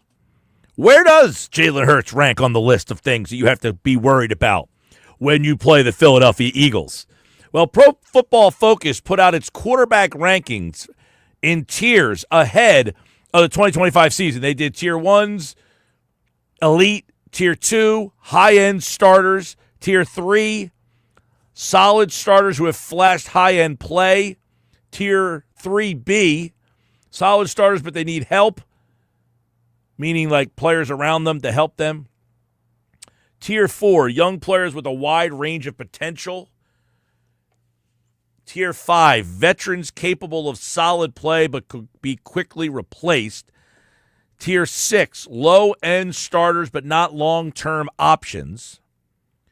And there you go. So there's your 6 tiers I gave you. What tier are you placing Jalen Hurts in? I'm laughing over here because I'm trying to think of which one does Mason Rudolph fit into of those bottom two. Is he Mason Rudolph would be in the 6th tier, a low-end starter, not a long-term option. I was just thinking of how the Steelers are still waiting for Aaron Rodgers to make a decision. 32 quarterbacks placed in tiers. Mason Rudolph is currently at the top of the Steelers depth chart. Yep. He is ranked 31. Yeah. I feel bad for DK Metcalf right now. But anyway, so where would Jalen Hurts be? Where would Jalen Hurts be? Like Anthony Richardson, by the way. Where would you put him? Is there a tier below the 6? Well, he is a 6. He is a low-end starter, not a long-term option. That's not a great tier to be in if you are a third-year player. Who was a first-round pick. High first-round pick, right. He is in the same tier as Joe Flacco, Mason Rudolph, and Tyler – the Louisville kid. Oh, Tyler Shuck. Tyler Shuck. I don't think I've ever seen his name spelled out. Oh, for pronunciation? Shuck. Yeah, Shuck. Yeah. So I knew the quarterback's name from Louisville was Shuck. I just never seen it spelled this way. I mean, Sough, Shuck. That's how it's spelled, yeah. Yeah. That would be like so if you were just throwing it out there. It didn't look like. See, I'm like, I never heard of this guy. You were like, who is this guy? Weird. Who the heck is Tyler Show? Chow? Like sourdough bread? It's like Doherty. All right, he's going to be replaced. Yeah, he's Do you gonna be think? replaced. Where will he be the starter? I think he'll initially be the starter, and then they'll realize this was a mistake. He is a 26-year-old rookie. Although if you're Aaron Rodgers, would you rather go to the Saints or go to the Steelers? Definitely the Steelers. I mean, such a more stable organization. That's true. But Aaron Rodgers is also, crawling around in the cement looking at flowers right now. So Veterans capable of solid play but could be replaced quickly is tier 5. Would you put Jalen Hurts in that No, category? that category is like Kirk Cousins. Sam Darnold, Russell Wilson, Justin Fields. Russell Wilson for sure. Those 3 are in there. All right, they are 28, 27, and 26. I mean, people are going to be chanting for Jameis Winston halfway through the season because he's become like the most popular social media guy. Somebody was saying that if he gets cut by the Giants, that the Saints would pick him back up. That is a possibility. Tier 4, young players with a wide range of potential. So, like, that would be someone like Bo Nix. He's number 19. He is in that category. Would you put Jalen Hurts in that category? No, he's higher than that. Okay. 19, Bo Nix. 20, Bryce Young. 21, J.J. McCarthy. 22, Drake May. 23, Michael Penix. 24, Caleb Williams. 25, Cam Ward. Can you imagine you're Caleb Williams, you're the number 1 overall pick, and you're on this list at 24 behind Drake May, Michael Penix, and a guy who got hurt last year? I would argue, actually, that Drake May should be higher on that list. Who should be higher, Caleb Williams or Bryce Young? Caleb Williams. Bo Nix or Caleb Williams? Bo Nix. If you're one of these teams, you're the Bears, and you drafted Caleb Williams, and you got to put up with the book, him, his dad, and you can't even get higher than 24 on this list. Yeah, right. The new book coming out is going to be interesting. All right, that is that category. 3B, solid starters, but they need more. So this would be like Brock Purdy. I can see him in this category. Brock Purdy is not in this category. I'm surprised by that. There are 1, 2, 3, 4, 5, 6, 7 quarterbacks in this category. Would Jordan Love be in this category? He is the top one there. Number 12, Jordan Love. I got one of them at least. Baker Mayfield. Yep, Baker's very dependent on his surrounding cast. C.J. Stroud. I'm a little surprised C.J. Stroud is here, but I understand it because how last year went. Kyler Murray. Yep, Trevor Lawrence. 100%. Dak Prescott. Dak could probably be higher. Tua. Tua for sure. He's number 18. That is that category. Prescott was 17, by the way. I put Prescott higher than that. All right. The next category up. Solid starter who have flashed high-end play. That would be Dak Prescott. That would be Dak Prescott. But you know who else that would be? That's Jaden Daniels. Jaden Daniels is not in that category. Interesting. Because Jaden Daniels has flashed a lot last year. Mm-hmm. So then I'm trying to think who would be in this category then. Would this category be like Justin Herbert? Justin Herbert, let's see, is 11, 10, 9. Nope, there's 3 quarterbacks in that category. He is not one of them. Okay, well, I don't think one of them is Jalen Hurts then. Jalen Hurts is not in that category. So who are the 3? The 3 are number 11, Brock Purdy. Okay. Number 10, Geno Smith. Geno Smith's a little high, I think. I think you could swap Geno and Dak in this situation. And number 9, Jared Goff. Goff is more than fair because there have been games where Goff has looked like an MVP candidate, and other games you're like, get him off the field. Yeah, I would put Brock Purdy more in like the solid starter but needs help. And I would almost say that Jordan Love has flashed high-end play more so than that. Yeah. I would also say, yeah, Prescott would probably be more in the high-end, I'm flash. surprised Geno Smith is in that category. Yeah, me too. All right. Tier 2, high-end starters, and Tier 1, elite. Now, I will tell you, there are 4 in the elite category. Right, so the elite would be like Patrick Mahomes. And there are 4 in the high-end starters. So, like to me, like the elite would be like Patrick Mahomes, Josh Allen, Lamar Jackson, and I'm forgetting somebody. But to me, like those are 3 of the 4, right? Patrick Mahomes, Lamar Jackson, Josh Allen. Those 3 are correct. There's 1 more, and then there's 4 in the Tier 2. So I'm going to say that Tier 2 is where Jaden Daniels is. Jaden Daniels, number 6 overall. Okay. So now we're in the top 8 quarterbacks in the league. Right, I've already named 4 of them.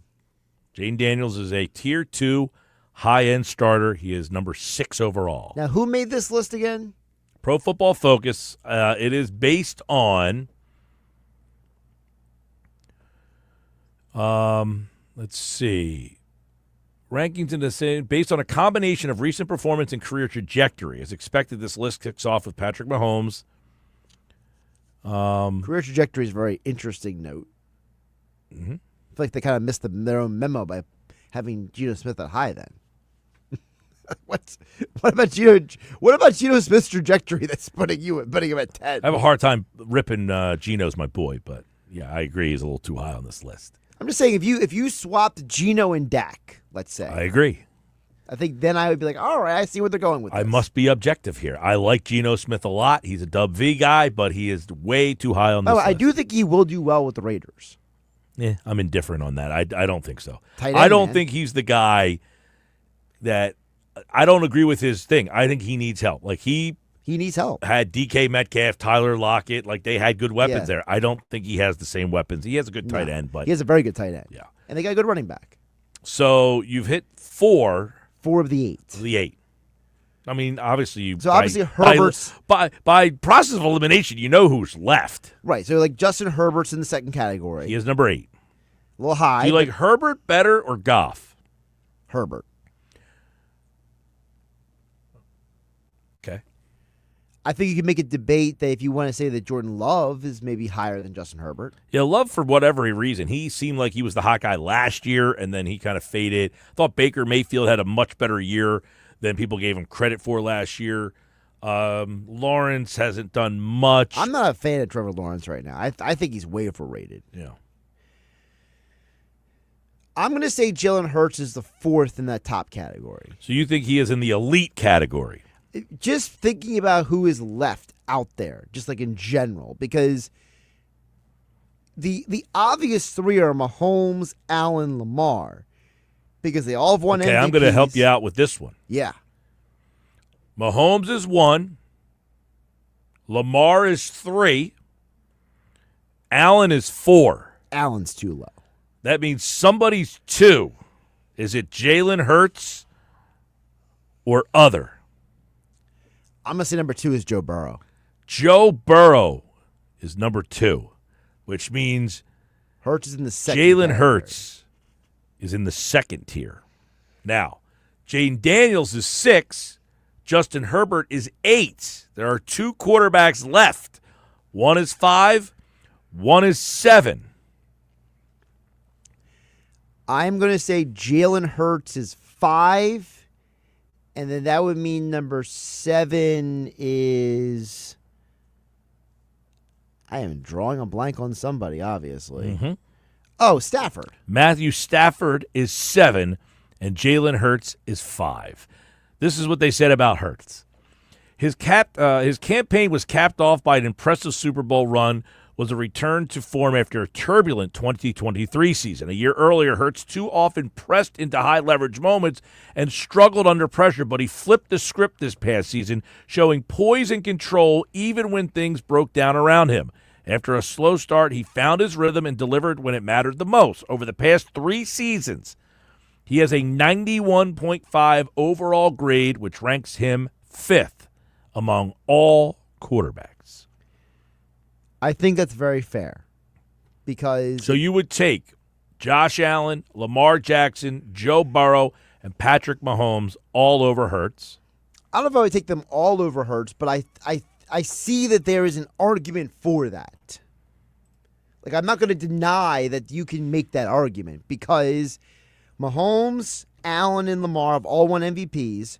Joe Burrow, when he was on a good team, got to a Super Bowl and had a chance to win it. I think the problem with Joe Burrow is, like, if you put Joe Burrow behind the Eagles' offensive line, I think Joe Burrow would win a lot more games.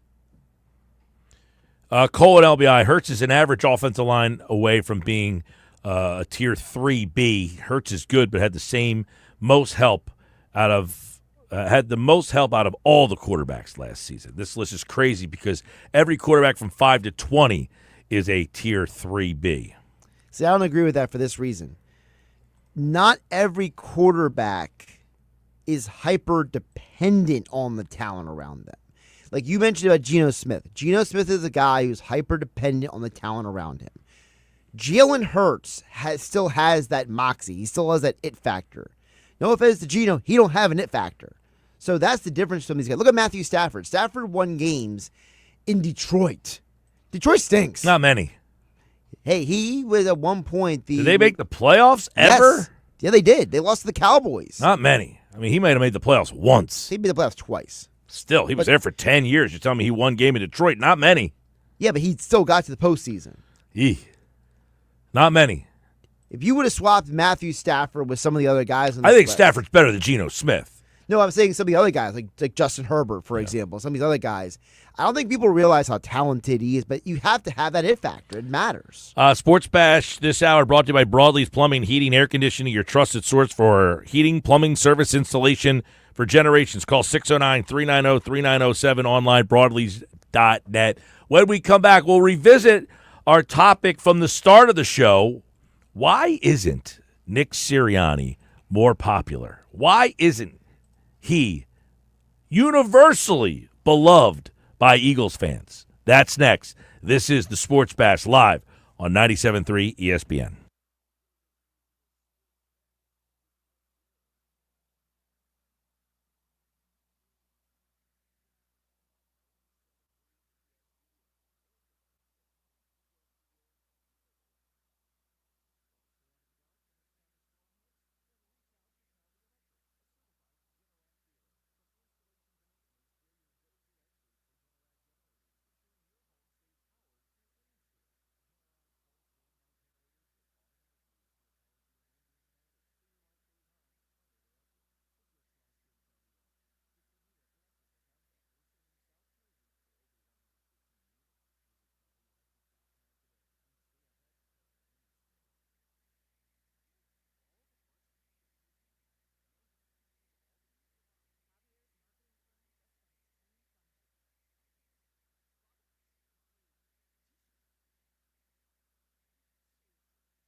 All right, 3:53.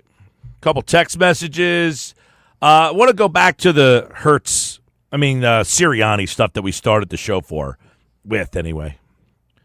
So Nick Sirianni gets a contract extension yesterday. I am bewildered that Sirianni isn't the most likable or the most well-liked sports figure in Philadelphia sports history. And some people might say, go ahead. Sorry. History, you're saying? Yes. Is this not the most Philadelphia improbable sports story that you can think of? No one has given me one now that's more improbable. This guy went from Division III football player, Division III coach, to head coach of a NFL team that nobody knew anything about, nobody won it, people wanted fired, and he won the Super Bowl. He is the Philadelphia Eagles version of the Rocky Balboa story. He is the Philadelphia Eagles version of the Vince Papale story, except he did one thing that Papale didn't do. He won the Super Bowl, 1 and 2, just like Rocky. He was handpicked, and nobody knew why he got the chance. And then he did what Rocky did. He won the championship. And then Rocky was beloved forever and still to this day. Rocky is the most beloved figure, even though he's fictional. And yet, why do people not think that Nick Sirianni is the most improbable sports figure in Philly?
Football at 4, powered by the Inside the Birds podcast, brought to you by Bet365. Whatever the sport, whatever the moment, it's never ordinary at Bet365.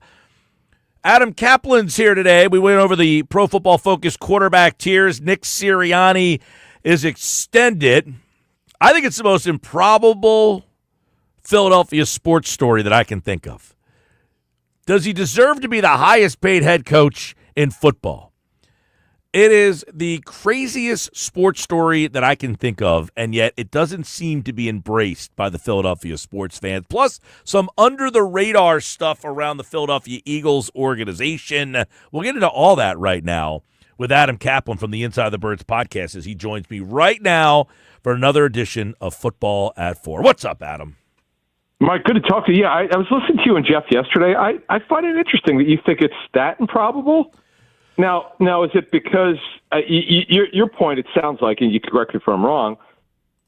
He was a guy that was under the radar, like no one really knew much about him. Is that accurate? Absolutely. I mean, when this guy got hired, no one could say what a great hire. I mean, nobody knew who he was. He goes from basically obscurity to people wanting him fired to winning the Super Bowl. I mean, nobody, when he got hired, I remember it was my birthday, January 24th, 2021. There's not one person that could say, this guy is going to take this team to 2 Super Bowls, win 1, win 70% of his games within 5 years. No way. Yeah, Mike, I would say this. Yeah, I was sort of a wait and see. You know, I take Jeffrey Lurie and what he does and how he identifies him and Joe Banner when they came in.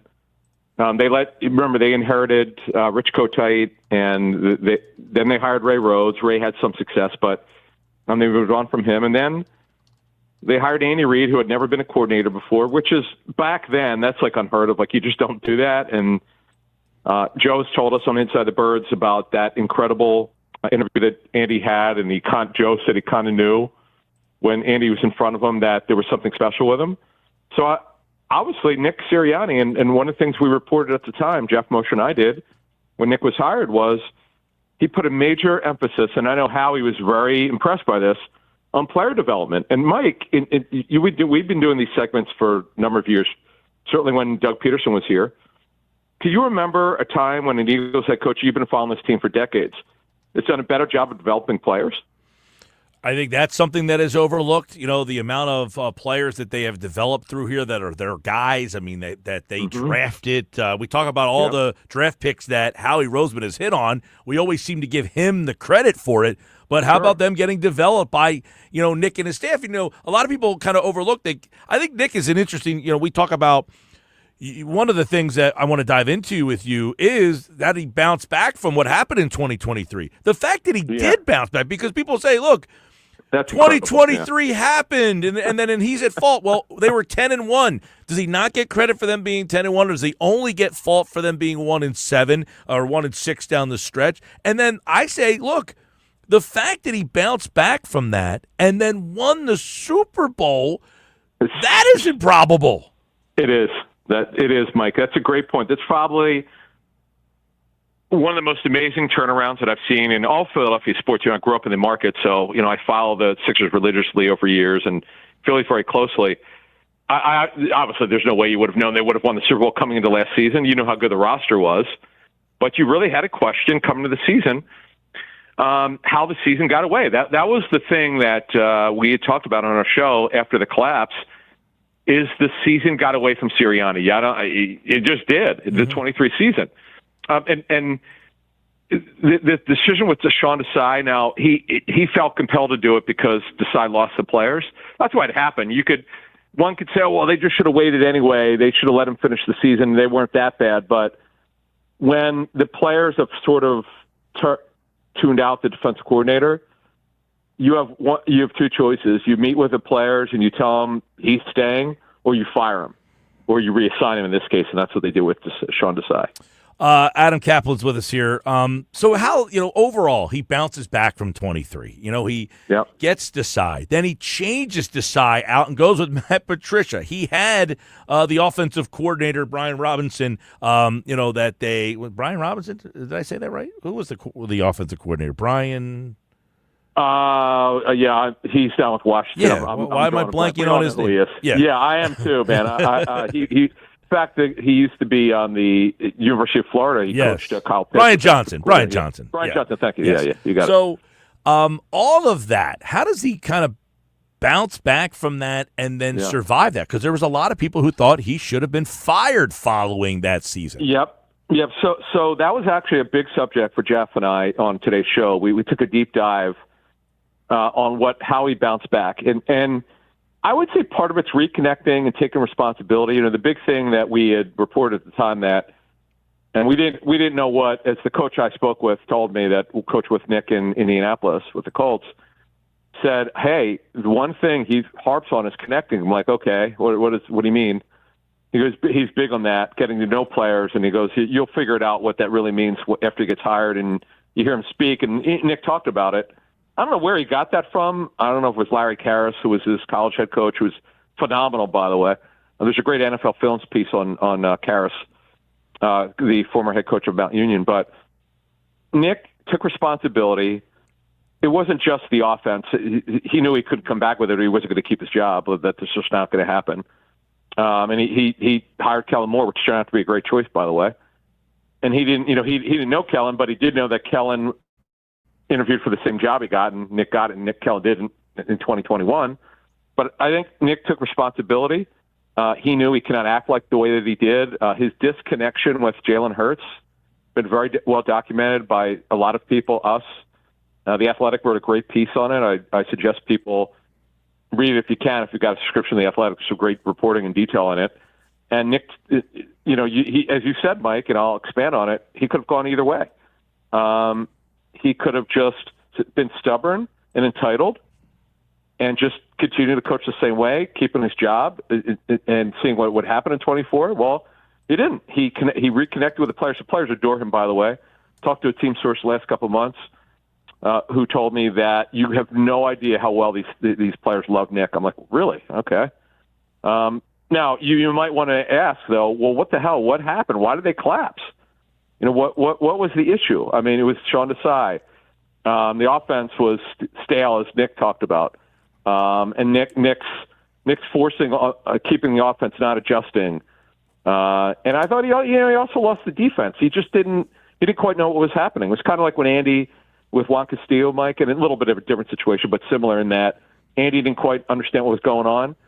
And when you don't know, when you don't have a good feel for your coaches, Mike, and Nick didn't. That was part of it to move this along here. So you sum all that up. He made a lot of corrections and became a better head coach. But to think they're going to win a Super Bowl after that collapse, I mean, you can't make it up. There's no way anyone could figure that one out. I look at that and say, look, we all have times where it's just not our year. I mean, heck, in everything we do, where you're doing something and you're like, this just not the way I wanted it done. I just can't wait till this season ends, and I need to get to the next one. Like that happens. Yet with that, he's won 70% of his games. He's been to the Super Bowl twice. He's won one. He's been to the playoffs all 4 years. So you have a contract that is, needed to be dealt with. Mm-hmm. How did they handle this? Does he deserve to be the highest paid head coach? If you're Nick Sirianni, you have 4 years of resume.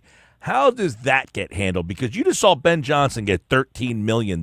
He has zero head coaching background. You are the highest winning percentage in the game currently, and you are coming off the Super Bowl. So was Nick and the Eagles in a tough spot here?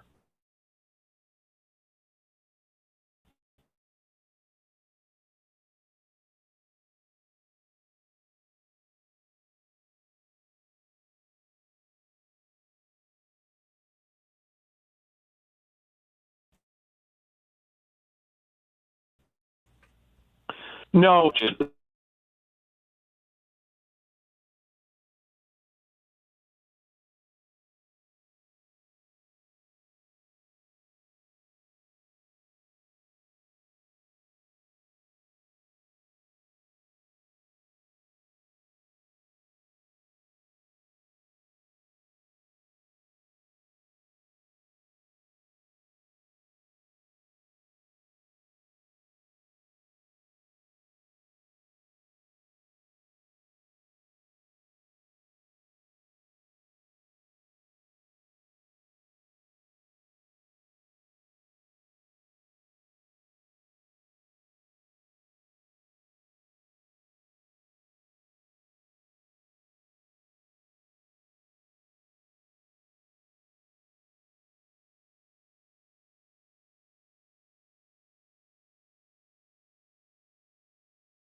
Kaplan here on the Bash with a Football at 4 for a Tuesday edition. Before we get to Nick, we're going to play the Nick Sirianni press conference in just a moment here. I go back to what I said at the beginning. I think Adam kind of was wondering why I thought this way, and then I think he kind of agreed with me. It's the most improbable sports story that we can come up with in Philadelphia. Maybe I don't want to say in all the sports. I mean, I just don't have like my mind, all the way to every sports story in the world that has ever happened. But in Philadelphia, tell me a more improbable sports figure to achieve a championship more so than Nick Sirianni. And how come that is not embraced more by the fans? 609-403-0973. Couple quick text messages. Nick in Delaware says, I don't know why he's not the most beloved. I'll tell you what. I want Coach to get fired up on the sideline and always have his players back. And that is Nick Sirianni. Yeah, he is the epitome, what I would think the Philadelphia sports fans want from their coach. He's loud. He's brash. He's in your face. And yet, it's all right if Buddy Ryan punches Jerry, what's his name? Jimmy Johnson. I would say Jerry Johnson. Who's Jerry Johnson? He's a nobody. Jimmy Johnson in the face. We don't mind that. But Nick Sirianni mugs the camera and says, yeah, come and get us. You ain't got nothing on us. And all of a sudden, we're kind of taken back by that. Paul in Pleasantville says, I'll take Hurts before all of them simply because he has the will to win. He's like Kobe. He might not win the MVPs, but he's not taking too many L's. He's talking about the list that we put out for Jalen Hurts. Hurts is maybe the most improbable star quarterback in the league who's not looked at as a star. Paul, you're right. He is like Kobe. Now, Kobe was an MVP. But they're both killers, man. They're both silent killers. I'll take them both on my team. I'll tell you that much. What's funny about Sirianni, I just thought of, is that there's a part of him that does remind you a little bit of Denzel Washington's character from Training Day, when he has the rant about King Kong got nothing on me. There's a little bit of Sirianni in that. There's a little bit of Sirianni where he's this like indignant, know-it-all, brash, but he always comes out on top. And, it's almost like if he's not you would think that a guy like him, like you were asking me, Mike, before, remember guys who you used to hate on the other team that you would have loved on your own team, like Matthew Barnaby in the 1990s? Like Sirianni should be that kind of guy where you're like, you love him if he's your coach. I agree. To this day, I'm shocked that he has not resonated with the fan base. Shocking. He's Rocky. Literally, he lost the first time and won the next one. Right. That's a great point. He went to the Super Bowl, lost, and then battled his way back up for a rematch and won. Against the same team. That's called a rematch, Josh. Game Day Men's Health, Egg Harbor Township. They have treatable areas for you with MSK therapy. Now, Josh, are you familiar with the MSK therapy? I have seen this when I went to Game Day Men's Health. I've heard of it, yeah. Highly effective, non-invasive. It's this unbelievable machine that they have, shockwave therapy, that can help with plantar fasciitis, back pain, neck pain, foot, heel, ankle pain, stress fractures, knee pain, scar tissue, tendon pain, hamstrings, shoulder.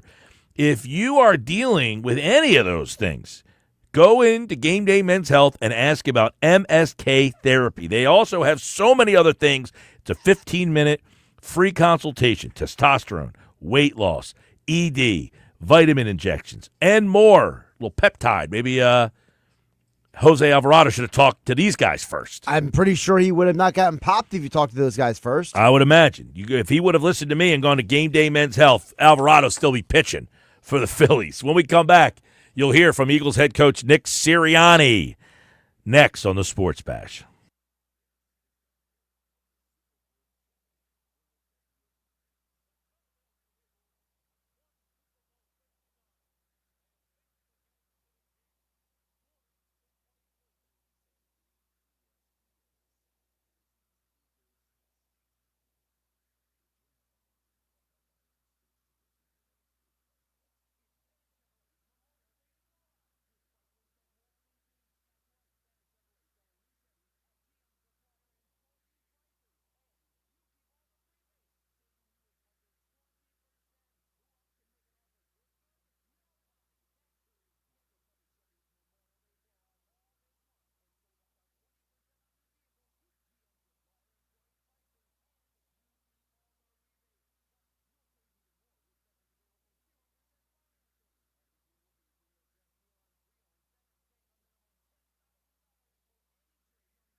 All right, 427 Sports Bash Live, 97.3 ESPN. I'm Mike Gill. Knicks Nuggets off this week. They're brought to you by The Hub, gear that works as hard as you do. In place of the Nuggets today, we've got Nick Sirianni. He met the media just a little while ago. It was supposed to be 12:45. He didn't come out till almost after 2 o'clock. So you will hear what Nick Sirianni had to say, because I have not heard Nick Sirianni. I have no idea what he has said. I have not seen much about this. I'm very intrigued by some of the stuff that Nick has said. We've talked a lot about Nick today, his role, his importance of what he does. I do want to address a couple text messages real fast here. Colin LBI, who's a great listener, I got to rip him here. This is a terrible take by him. Says the disconnect with Sirianni. Well, he's not wrong, maybe, but some of it is. He says the disconnect with Sirianni is the lack of control of the on-field product.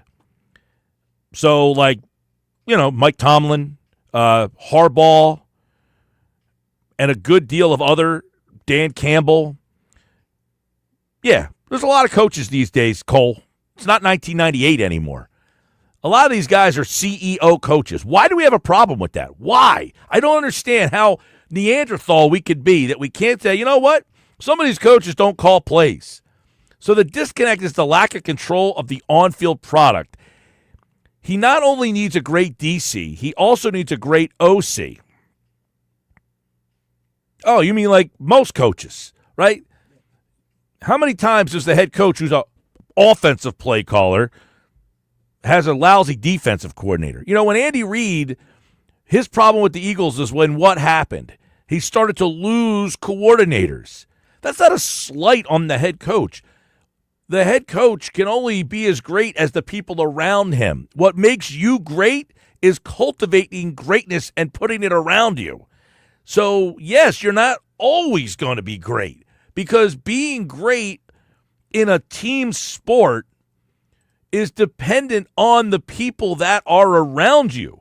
What makes Nick great is that he can adapt to Shane Steichen, Kellen Moore. You're hoping that the next guy that he is able to adapt to is Kevin Patullo. But he had Jonathan Gannon. Then he had to switch to somebody else. Okay, I missed on that one. Then I go get Vic Fangio. He has been able to adapt to multiple incarnations of his staff. That, to me, is something that should be embraced.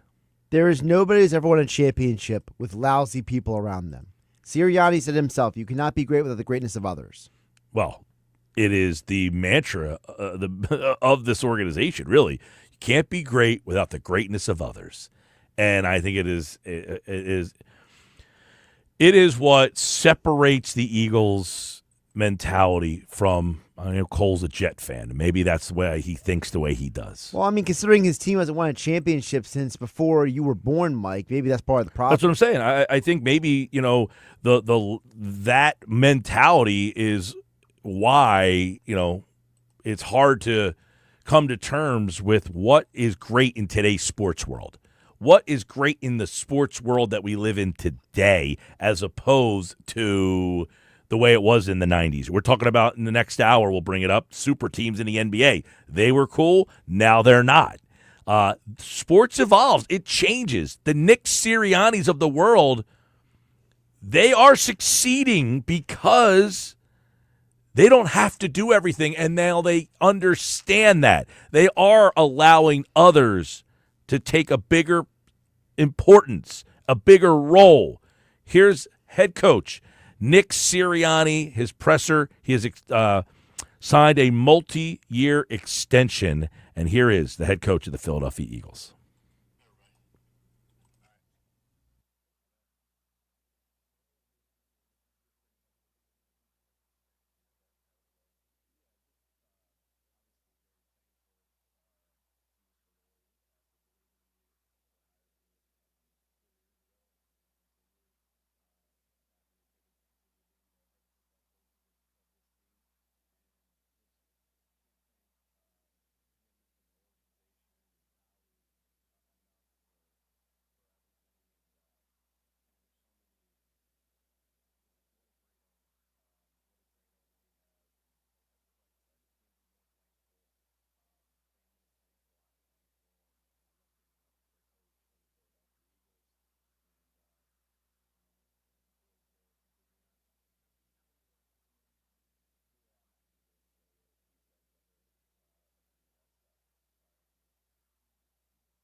All right, there you heard Nick Sirianni. A lot of stuff from Nick. The last question there from John McMullen. From a professional standpoint, adversity on a personal level, is there any validation in a Super Bowl, in an extension, when you're all by yourself? Does he sit in the room and say, ha, ha, ha, ha, ha, I got the last laugh?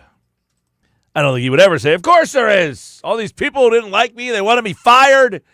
I won a Super Bowl. I won 70% of my games. What more do you want from me? Kudos to Nick Sirianni. Great stuff from the head coach of the Philadelphia Eagles. And look, and even in a humble state, Nick Sirianni, 48-20, a Super Bowl champion. Can't take that away from him, and he'll be the next head coach. He'll be the head coach of the Philadelphia Eagles for years to come. All right, when we come back, what are we sighing about today? A lot. Stick around. That's next. This is the Sports Bash on 97.3 ESPN.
All right, 5 o'clock, Sports Bash. So much to dive into. You heard from Nick Sirianni last hour. Got the Western Conference Finals tonight on 97.3 ESPN. Are we seeing the end of an era in the NBA? I think that's something we can get into. Mike Greenberg said something this morning that I think Sixer fans are going to want to hear. Plus, we'll get into, Podcast P was on another podcast. We'll get some thoughts on that. Phil's lineup should be coming out in about a half an hour from now. So we'll keep our eyes on the Phil's lineup unless it's out already. I did not see it during the break there, but I'll take one more quick look before it came out yesterday about 5:25. So we'll nope, Phil's have no lineup out yet. They do have a post up on their wait, hold on, let's see here. No, nothing up. They do have the best record in the National League right now. Phillies 29-18, the Dodgers 29-19, the Mets are 29-19. It's funny. I got a couple buddies of mine, a couple guys I went to college with.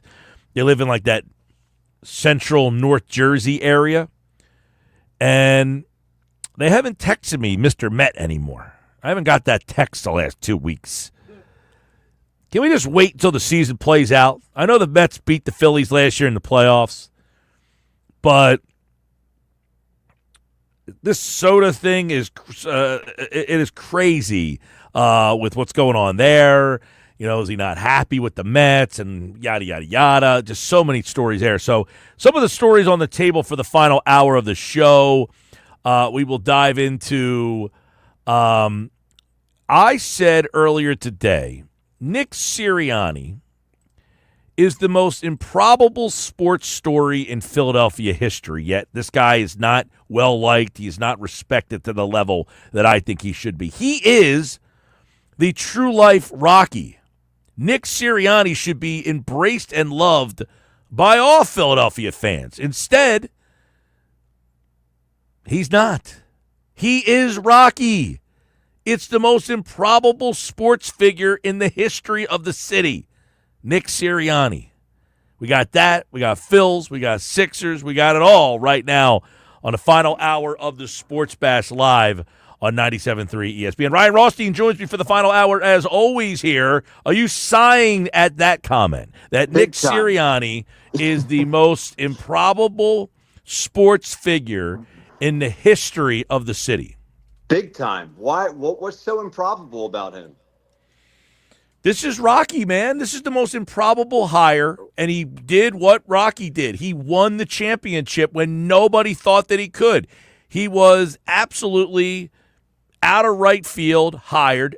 Nobody on the day he was hired could say this guy is going to have the highest winning percentage in franchise history, the highest winning percentage among all active coaches, go to the Super Bowl not once but twice, winning one of them, go to the playoffs in every single year that he's been the head coach.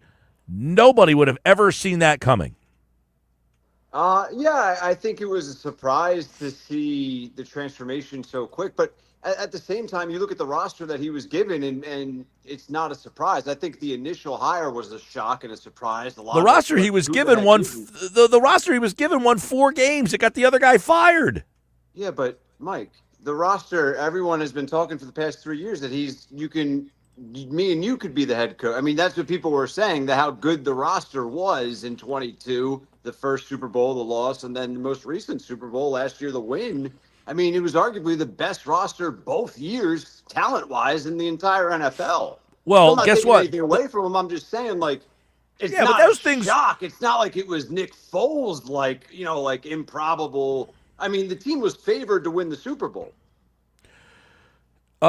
Listen, I don't like the cop-out of, well, he had great players. Guess what? Not all great coaches win with great players. We see many times where agree. a guy... He deserves credit. He deserves credit, but I'm just saying, it wasn't, out of right field, oh, my goodness, how did they pull this off? The team was expected, even with him as head coach. I think a lot of people thought that he might get in the way, right? I mean, hey, they have this great roster, but he might get in the way. And he didn't get in the way. They won the Super Bowl. Yeah. They won 16 out of 17 games or whatever the heck it was. They were 2-2 to start the season, and then they ripped off whatever. Listen, regardless of the talent on the roster, that's inconsequential. My point is when this guy was hired, nobody thought that he was going to be a Super Bowl winning coach with 4 playoff appearances. He took them to another Super Bowl, then had to change his coordinators over again. Now he's got, his 4th different coordinator that he's on here. Yeah. Right. I mean, I'm saying, like, this is Rocky. Story is Rocky, and yet, for whatever reason, people don't like him. He is not embraced. This guy should be the most popular sports figure in the city. He should be. I don't know why he's hated by. It's just how he carries himself. But isn't that's the other part of it, though? This guy carries himself the way that a Philadelphia fan carries himself. He tells you this. He's brash. He's in his face. He's unpolished.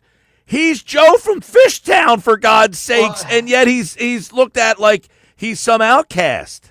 Because here's my best answer to that as to why he's viewed that way. You're right how his personality is. He is Joe, from the Northeast or wherever you want to say it, right? But he comes off not genuine. Unfortunately, he comes off like he's pandering and he's forcing that. He's forcing that Philly stuff with the T-shirts and the long, drawn-out answers to try and relate to the fans. And maybe he's not forcing it, but it always feels not genuine. Most people can sniff out genuine, I'm going to agree with you. I think that's a good point, is that it seems forced and it seems not genuine. I will tell you, from someone who spent a week in his hometown, that's just the way they are up there. It's just, they're not like, it's just a little bit more laid back, a little folksy. And I think he's like, hey, I'm going to adapt myself to this area, and I'm going to embrace this as my new home. And for us, it feels like it's forced, but I think for them, he's like, hey, I'm doing everything I can to ingrain myself into this community, and it's not being received. Yeah, that's my best answer is, unfortunately, he just does not come off genuine. He comes off like he's faking it, even if he's not. He comes off that way. Like, it's like, dude, who are you? Like, he's kind of the guy you don't really know his personality. Even though, I think I can relate to him a little bit more because, again, like, I spent a week there. The guy I know from college is from Jamestown, New York, and they are just a slower pace than us, man, and they're just nice people. We can't relate to nice people. Like, we cannot be like, you know what?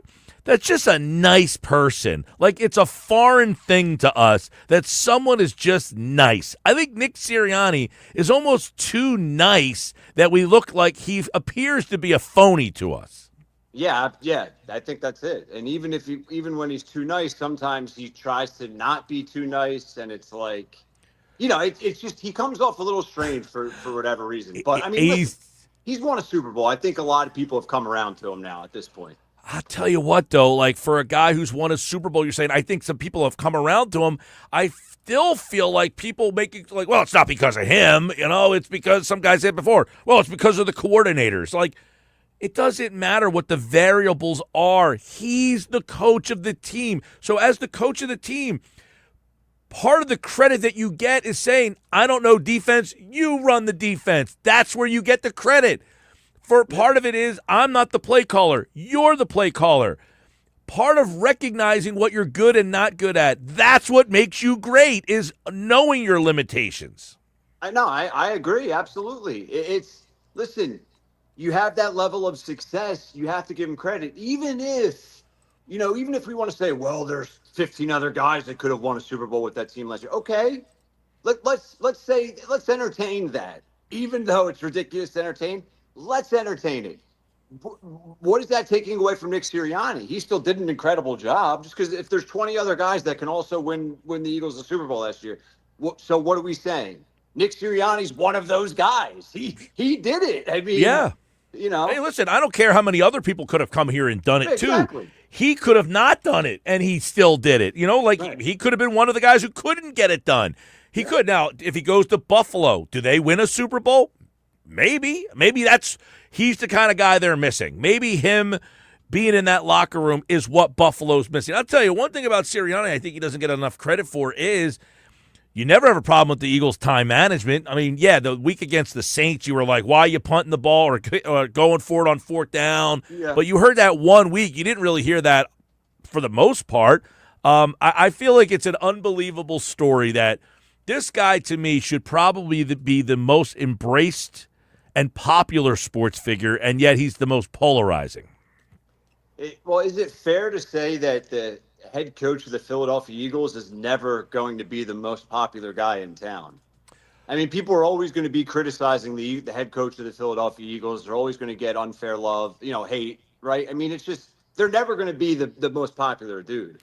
Yeah, I mean, Buddy Ryan was very popular. He didn't want anything. Doug Peterson was popular after he won the Super Bowl, but he was questioned at times. He was kind of a goofy dude.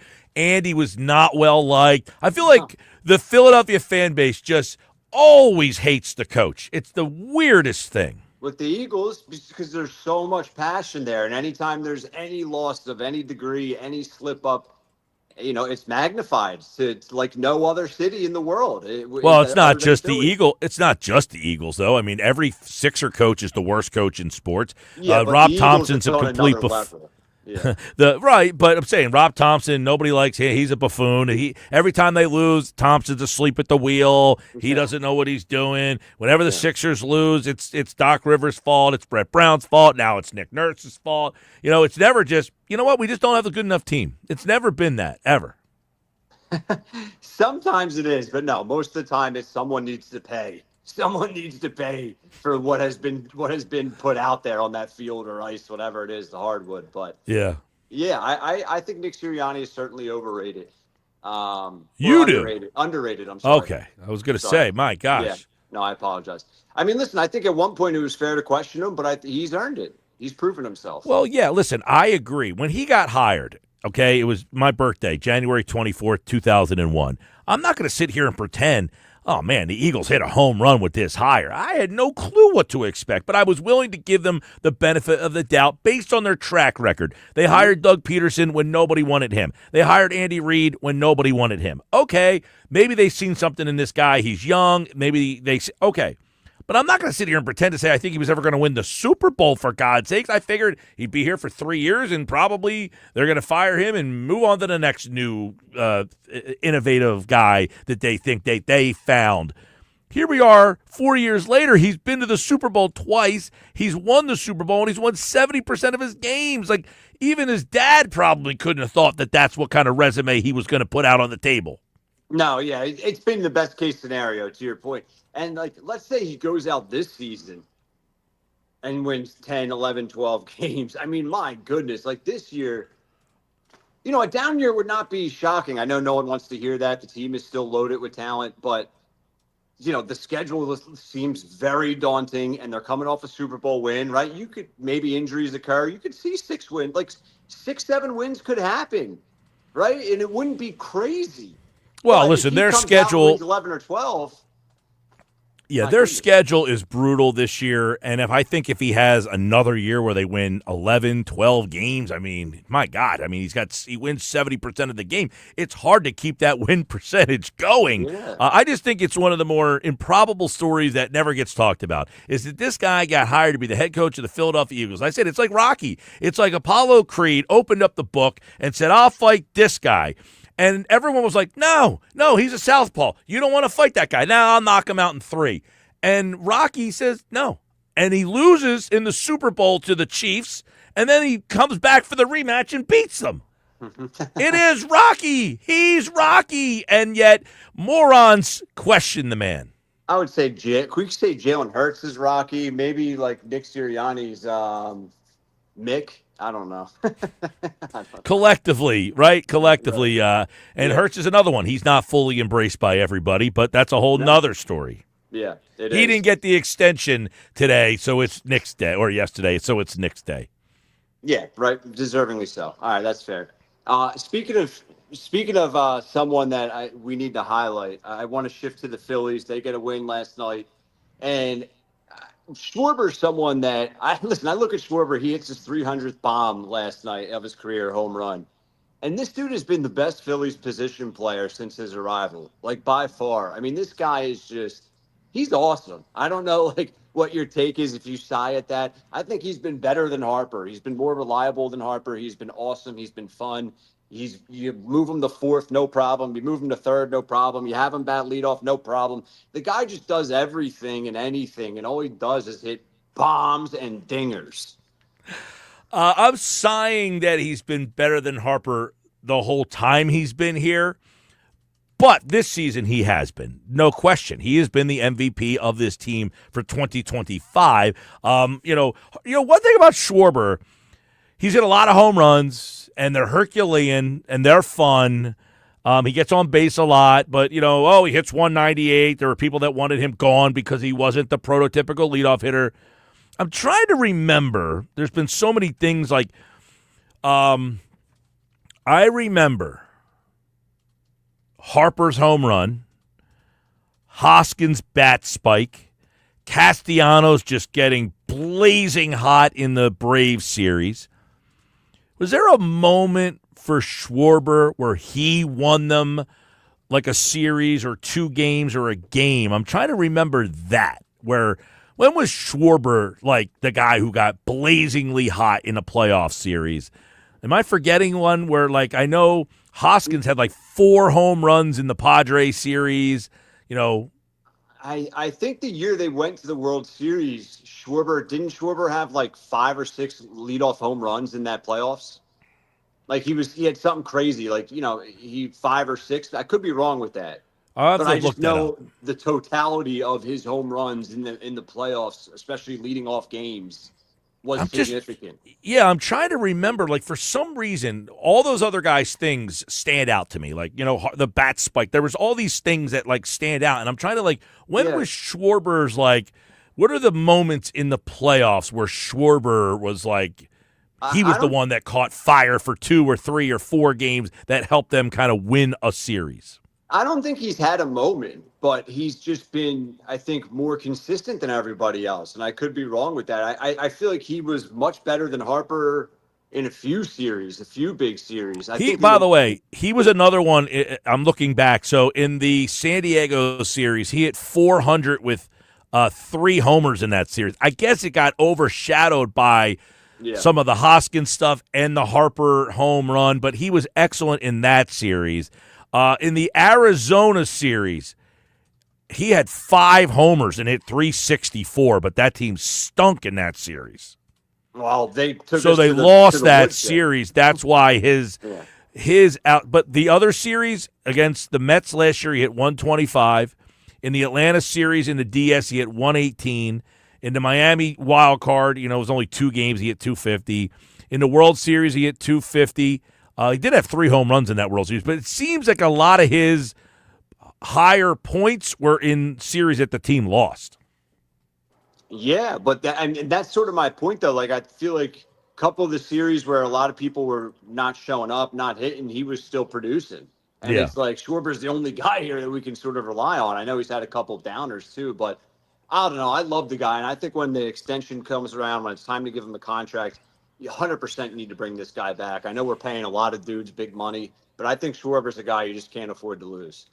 Yeah, he's a hard one because, not a hard one. It's because he's a DH and his age, so I think he can probably perform longer because he doesn't play in the field. What do you pay a guy who doesn't play in the field? Like, he got him and Schwarber, him and Castellanos signed the same offseason.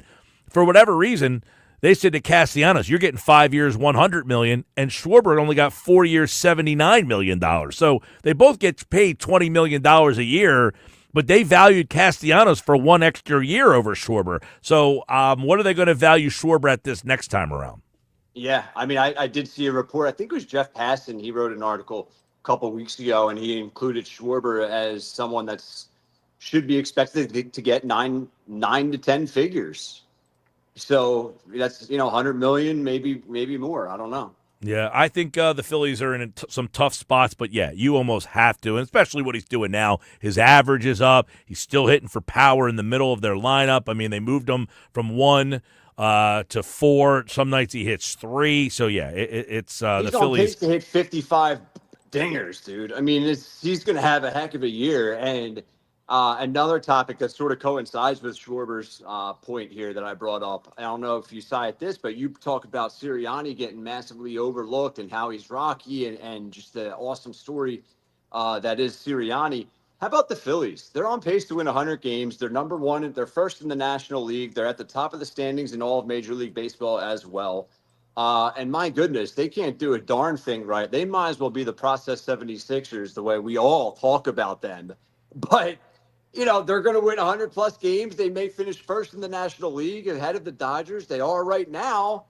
But my goodness, it feels like they're last, like they're the Pittsburgh Pirates.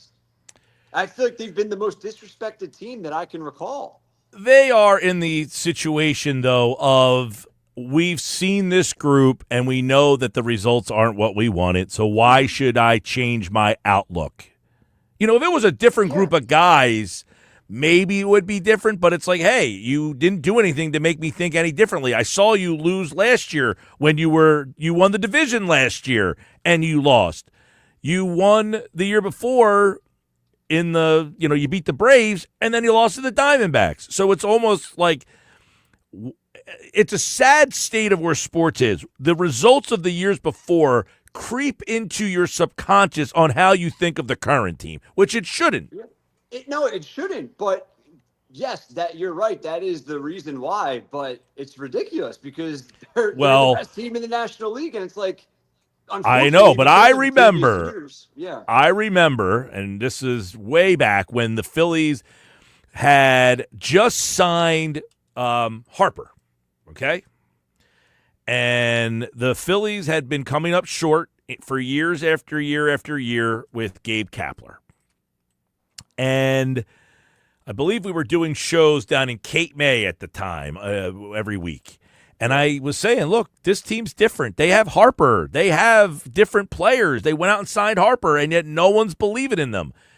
And it was like, hey, well, I've seen this before. They kept coming up short in the playoffs or in September. They would just kind of fade. And I'm like, well, they're in the wild card race again, but they have Harper. They have different guys that they didn't have in previous years. Schwarber and Castellanos were here too. I mean, this was 2022 when they were kind of just, that team was not. They caught fire after Girardi got fired. Yes, yeah, which was still relatively early in the year. But I mean, the early days of Harper, there wasn't a lot of hope. I mean, we were all excited. The fan base was excited to have Bryce Harper, but there still was not any positivity or optimism of them doing anything with him. Like, even a playoff berth seems so far-fetched and out of reach just after the years and years and years and years of ugliness. And Gabe Kapler was, my goodness, talk about a face that you hate. I mean, he was the all-time infamous manager here in this city. So it was just a combination of those things, right? Yeah, he was very unliked. Yes, very hated by the Philly fan base. He may be is he the most hated manager or head coach in Philly, like off the top of our heads? He might be number one. He was he did not connect at all. I mean, he just did not connect. I mean, you talk about Sirianni being from a different area and, just very laid back and kind of, where they're from, it's just a slower pace, okay, but Kapler was on a whole different level. Yeah, he was strange, to put it nicely. Yeah. All right, we'll see what else we got. We got Podcast P is on another podcast. Are we buying what he's saying this time around? Plus, are we done with the super teams? Wait to hear what Mike Greenberg had to say about that. It's all coming up here on the Sports Bash Live on 97.3 ESPN.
At 5:30, Sports Bash, Western Conference Finals tonight. No super teams in these playoffs. They're gone. We got all that coming up. Very intriguing stuff. The super teams. Paul George, though, want to get into that. Paul George was on another podcast. I mean, this guy is trying to remake his image, man. Is it working? By the way, somebody messaged me and said, Ryan wanted to punch Sirianni in the face. Ask him about that, Mike. You were his biggest hater. I'll ask you, you wanted to punch him in the face. I know you did. You hated Sirianni. And a lot of people did. You weren't the only one. Oh, my goodness. I hated him. Hated him so much. But listen, when a dude brings you a Lombardi trophy, when he brings that home for you, you start to appreciate him a little bit more. But no, I hated how he carried himself. I disagreed with just a lot of how he conducted himself. I thought he was immature at times. I thought, just a lot of things. I felt the lack of him being genuine, as we talked about in the last segment. All of that stuff just sort of, bothered me. Yeah, I questioned it. Listen, I have no problem with people saying I questioned him and I did not like him. But what I've also said is, look, just say, I did not like this guy. I didn't think he could succeed, and I am wrong. I changed my opinion. Wrong. Yeah, it's fine. I mean, but I also still don't love the guy. Which is odd to me, but yeah, come Eagles season, I'm still not afraid to criticize the guy. So I appreciate him. He's earned his respect, but I think you could be critical of anybody in any moment. No accomplishment, right, absolves you of in-the-moment criticism. Yeah. So, just because, Bill Belichick wins 6 Super Bowls, that doesn't mean in the years that he's 5-12 that he doesn't do anything wrong. Yes, you could be critical of everybody. Nick Sirianni, you could be critical next year if the team is 1-3 and he's, he is the coach. Yeah, no, absolutely. And it's going to be a big year for him. Almost a prove-it year coming off a Super Bowl. Because if he's able to have another successful year, it sounds ridiculous as we're about to transition to the Paul George stuff. But if he's able to solidify himself with another successful year, I think that will really put all the negativity and all the negative talk in the rear view. All right. Well, let's see. Paul George on I don't know the name of Gilly the Kid's podcast. Josh, what's the name of the podcast? So, big a long story short, Paul George's new thing apparently is collaborating with other podcasts where they both simultaneously record a podcast. So apparently Gilly the Kid has a podcast with another guy called $1 Million Worth of Game Podcast. All right. Yep. So that's the name of the podcast. Gilly the Kid, though, is the one asking the questions here. And he's asking questions to Paul George. And he basically let Gilly the Kid let him have it a little bit here. He told him, you got to go 100% next season. Here's what he said. I'm going to keep it all the way real. I gave you a pass this year. This year, you got to go stupid, bro. Nah, 100%. The most frustrating thing about the last season was, obviously, I came in, I was healthy. I didn't have no hiccups. I spent the whole offseason working on my body, getting healthy, and then I get to Philly. Preseason, I get hurt. And from that point on, I didn't give it full time to heal. I got an expectation. I'm not going to leave them hanging. I want to go out there and play. Some interesting stuff that I think he said there was.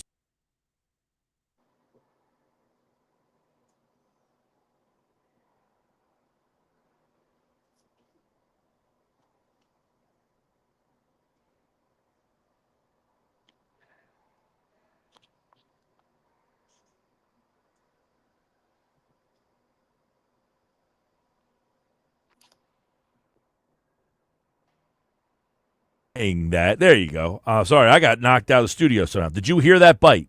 I heard the bite and nothing after that. Okay, well, that's because I got knocked out of the studio somehow. We're on the X platform and on YouTube, so I got knocked out. So he says I was healthy. In the preseason, I ended up getting hurt, and then I just couldn't get healthy, but I just kept playing because I kept trying to say, hey, I'm here. I got to play for these people. Yeah, I don't buy it. There's nothing that Paul George can say regarding last season that's going to win me over. I mean, I sigh at this big time, dude. I just don't want to hear anything out of Paul George's mouth because all it sounds like is excuses.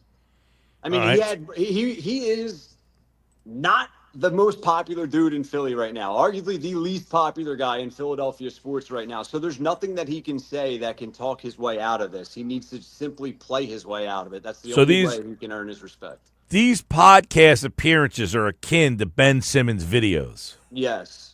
Right now, Paul George, the more he talks, the more that he's just shooting himself in the foot and the more he's hurting his reputation right now because there's just nothing that can be said because the perception is the reality.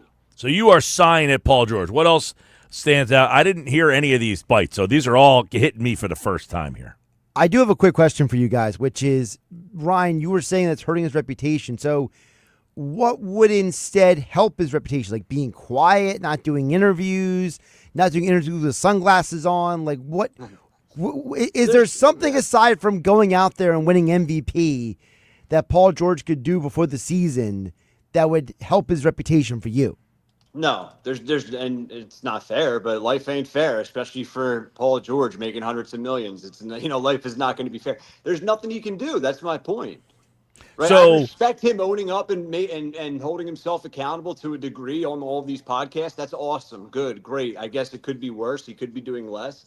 But the point is, he just sounds ridiculous because it was such an ugly season from him. He missed so many games. It was such a disappointment, such a letdown after all the high expectations that you're just at this point right now, you're like, there's nothing he can say, and it just makes it worse. So he detailed a lot of the injuries that he dealt with last year. Now, the ones that we do know are the tendon in the finger, and he had the hyperextension of the knee. What else does he have here? Let's take a listen. I'm out there and it's like, damn, like I know something ain't right. Obviously, the hyperextension, my knee was still bothering me. I had the brace for a long time. From the brace, I started to develop, quad tendon injury. Then I had an injury that I didn't even know. And this was the original of why I was feeling like something's off. Come to find out, I had a torn adductor. And the whole time it's just like, So a torn adduct muscle, that's no fun. That's the first time I've heard that. Has that been reported? There was suggestions of that he might have had other injuries, yeah. Right. Well, he said he had... Remember the Shams report back, I think it was January, where he said that Paul George has been getting injections because apparently he's more injured than the Sixers have let on. Well, he said I had the the hyperextension knee, and then I wore the brace on my knee, and from the brace I ended up getting another injury. I mean, I don't know if I feel bad for this, or if I'm supposed to feel bad for this guy, or might just say, look, that's what happened when you're old. You just start getting hurt. Yeah.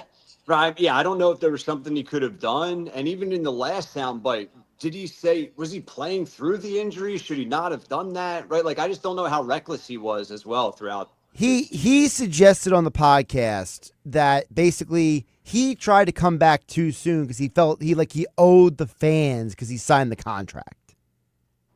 Yeah. I mean, that's just an idiotic thing to say because one, why'd you come back too soon? That's just stupid. And you ended up getting more hurt. Or two, I feel like it's a little bit just baloney.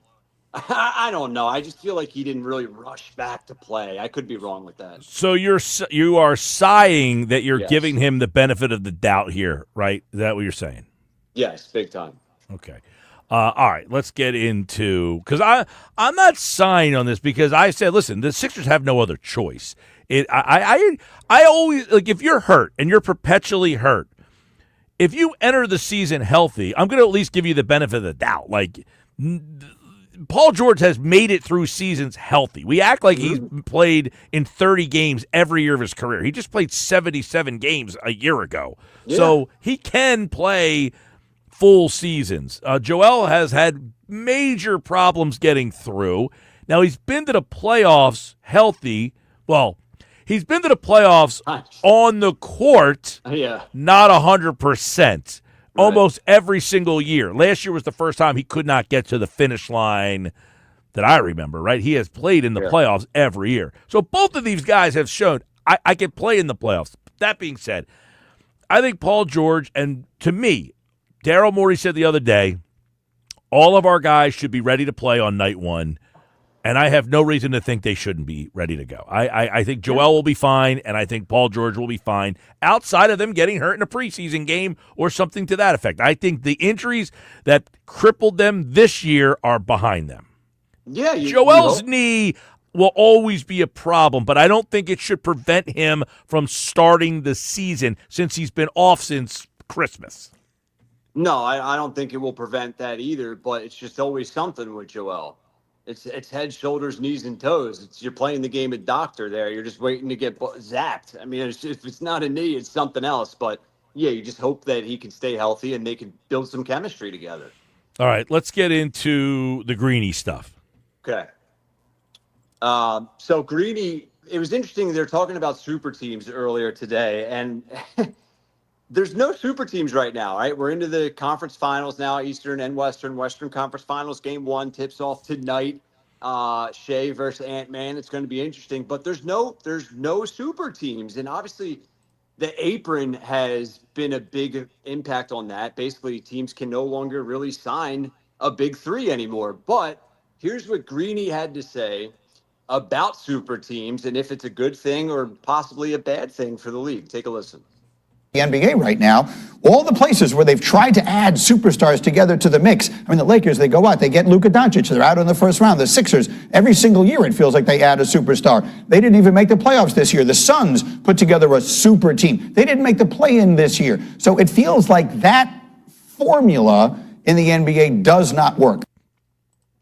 Yeah, I don't know if it really doesn't work. You have to form your super team organically. I mean, that's the only way it happens. Like, i.e. the Golden State Warriors. If you're able to draft guys like Steph Curry, Klay Thompson, Draymond Green, you hit the jackpot. You look at the Spurs right now. They're going to have a super team, and they have all those guys on, like, rookie deals, cheap deals. But the NBA has adjusted to the Miami Heat, the Heatles of the world, where they have the apron, which basically limits teams from signing 3 guys. And if you sign 3 guys, you can't sign anyone else, which is why the Suns have struggled. So I buy what Greeny's selling.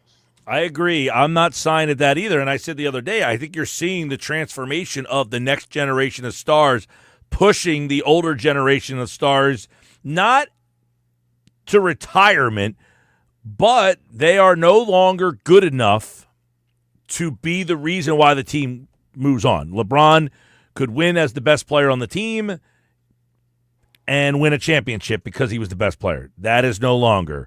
Now, he went to Miami and had to join others, but I don't think LeBron simply being on the Lakers with Luka Doncic is good enough anymore. I don't know about Golden State. We talked about that the other day.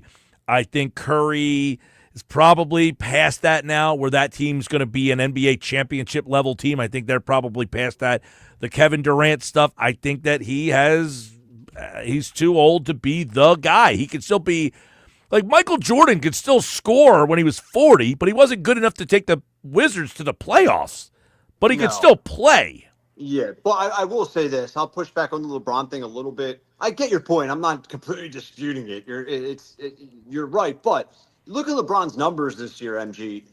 They were, I mean, almost identical to, like, his Miami Heat MVP year. So, like, he's still extremely efficient. He's still putting up numbers. If you give him the supporting cast, LeBron can be like a number 2 guy on a title team right now.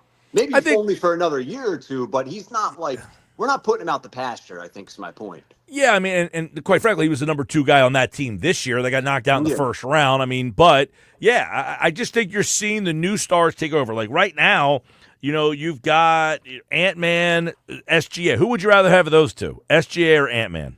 Oh, it's tough. It's tough. I don't know. I'd lean Ant. That's just my personal opinion. I just like the flavor of Ant. I like his swagger. I like his mentality. It's more Michael Jordan. So I lean with Anthony Edwards. All right. I got one more thing I'm sighing on big time. Okay. I am sighing at the NFL even considering changing the playoff format based on record. I brought this up months and months ago to a show we did together, and it was a big debate. Actually, it might have been a show I was filling in for you with me, and I digress. But yeah, it was you and Earnshaw. I actually heard the show. I forget where I was, but I was listening to you guys, and I sigh at this big time.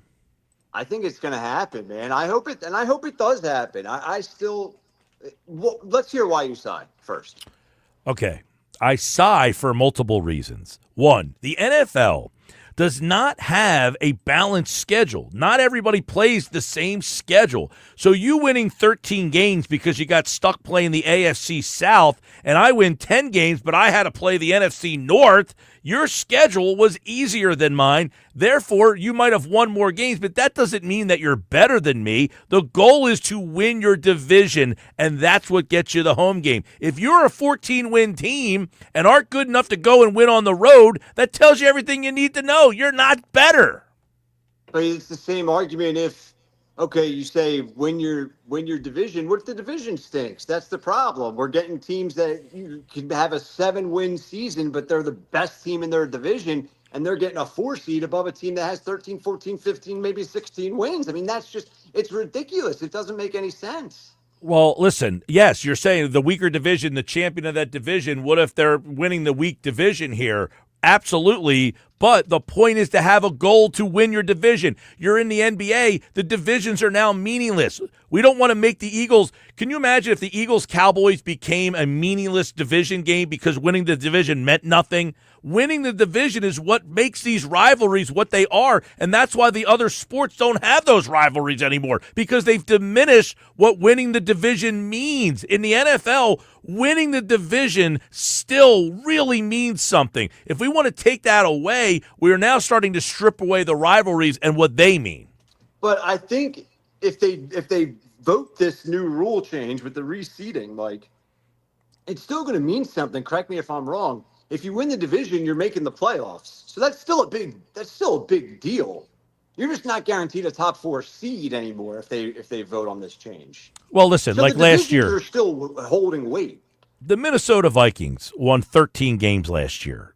Nobody believed in that team. They piled up a lot of wins against, the cross divisions that they win. They played in the playoffs and they lost. I mean, so they weren't really all that good. They just happened to have 13 wins. There's a lot of times this has happened. Years ago, we talk about the Carolina Panthers won 8 games. They were 8-9-1. And they won a playoff game that year. They had a lot of injuries that held them back, but they won like 6 straight games to make the playoffs, and they won the game. They were the better team.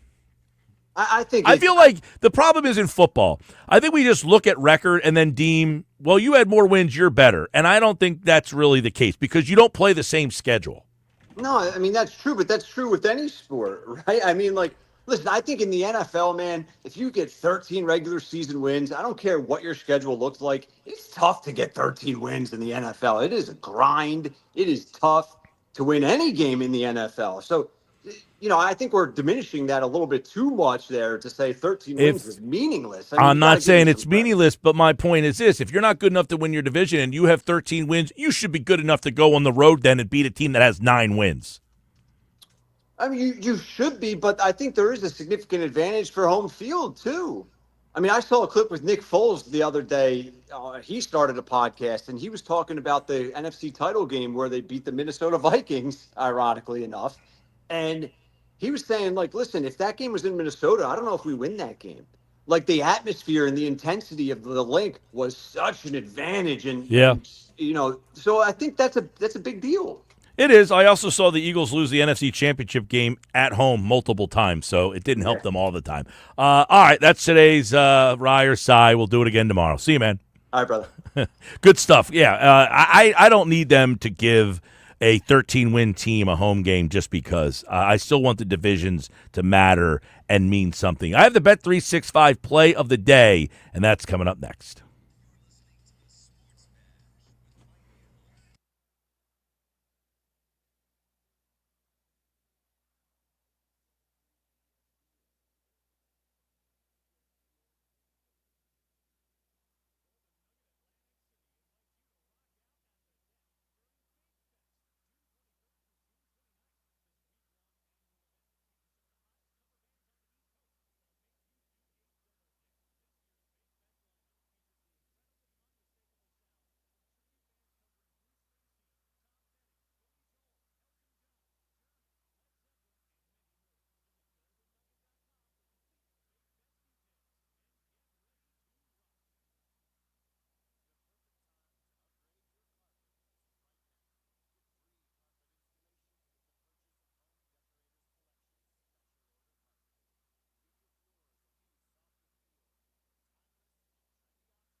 All right, time for the Bet365 play of the day. We wrap up the show with the play of the day. We did a little WNBA for you last night. How'd we do? Trends paid off, Mike. Storm won 79-71, covering a 3.5-point spread. You were now 167, 111, and 1. I give you a WNBA winner last night. I hope you played it, everybody. I hope you played it. Stick with me on these ones. What was it? 167, 111? And 1. And 1. That 1 could go to HE double hockey sticks. I like Oklahoma City -7 tonight and the under 218.5. Oklahoma City and the under is my Bet365 play of the day. OKC and the under. I like that tonight. Same game parlay? Do what you want with that. As I say, just throwing you the information that I have. All right. Gets me to 167, 111, and 1. I would take the information I have and use it. Trends. Kemosabe. If you played it every night, you'd be doing pretty good right now there, Josh. Yeah, you would. Be a good second job for you. Maybe. 167, 111, and 1. My gosh. That's my Bet365 play of the day. By the way, Phil's lineup tonight, it's Stott, Turner, Harper, Schwarber, Castellanos, Kepler, Real Muto, Bohm, and Marsh is back in the lineup tonight. Bohm moving way down after the big dinger last night. Kepler moving up. They made a weird switch to the lineup. They put the lineup out, then they tweaked it last night where they moved, I think, Real Muto and Bohm flip-flopped. Yeah. Something like that. But Marsh back in on. Marsh had a hit last night, the big spot that kind of got them rolling. So can they get Marsh going a little bit here? 7th inning on, they just start murdering the ball. By the way, I never talked about this yesterday. I got to give him a shout because I'm always hard on Castellanos. He went 1st to 3rd on that play. That was the winning run. They win 1-0 in that game against Paul Skeens. Yeah. Castellanos, the extra hustle there. I didn't pay you $100 million to be a hustle guy, though. But he should get acknowledged for it anyway. I'm Mike Gill. This has been the Sports Bash Live on 97.3 ESPN.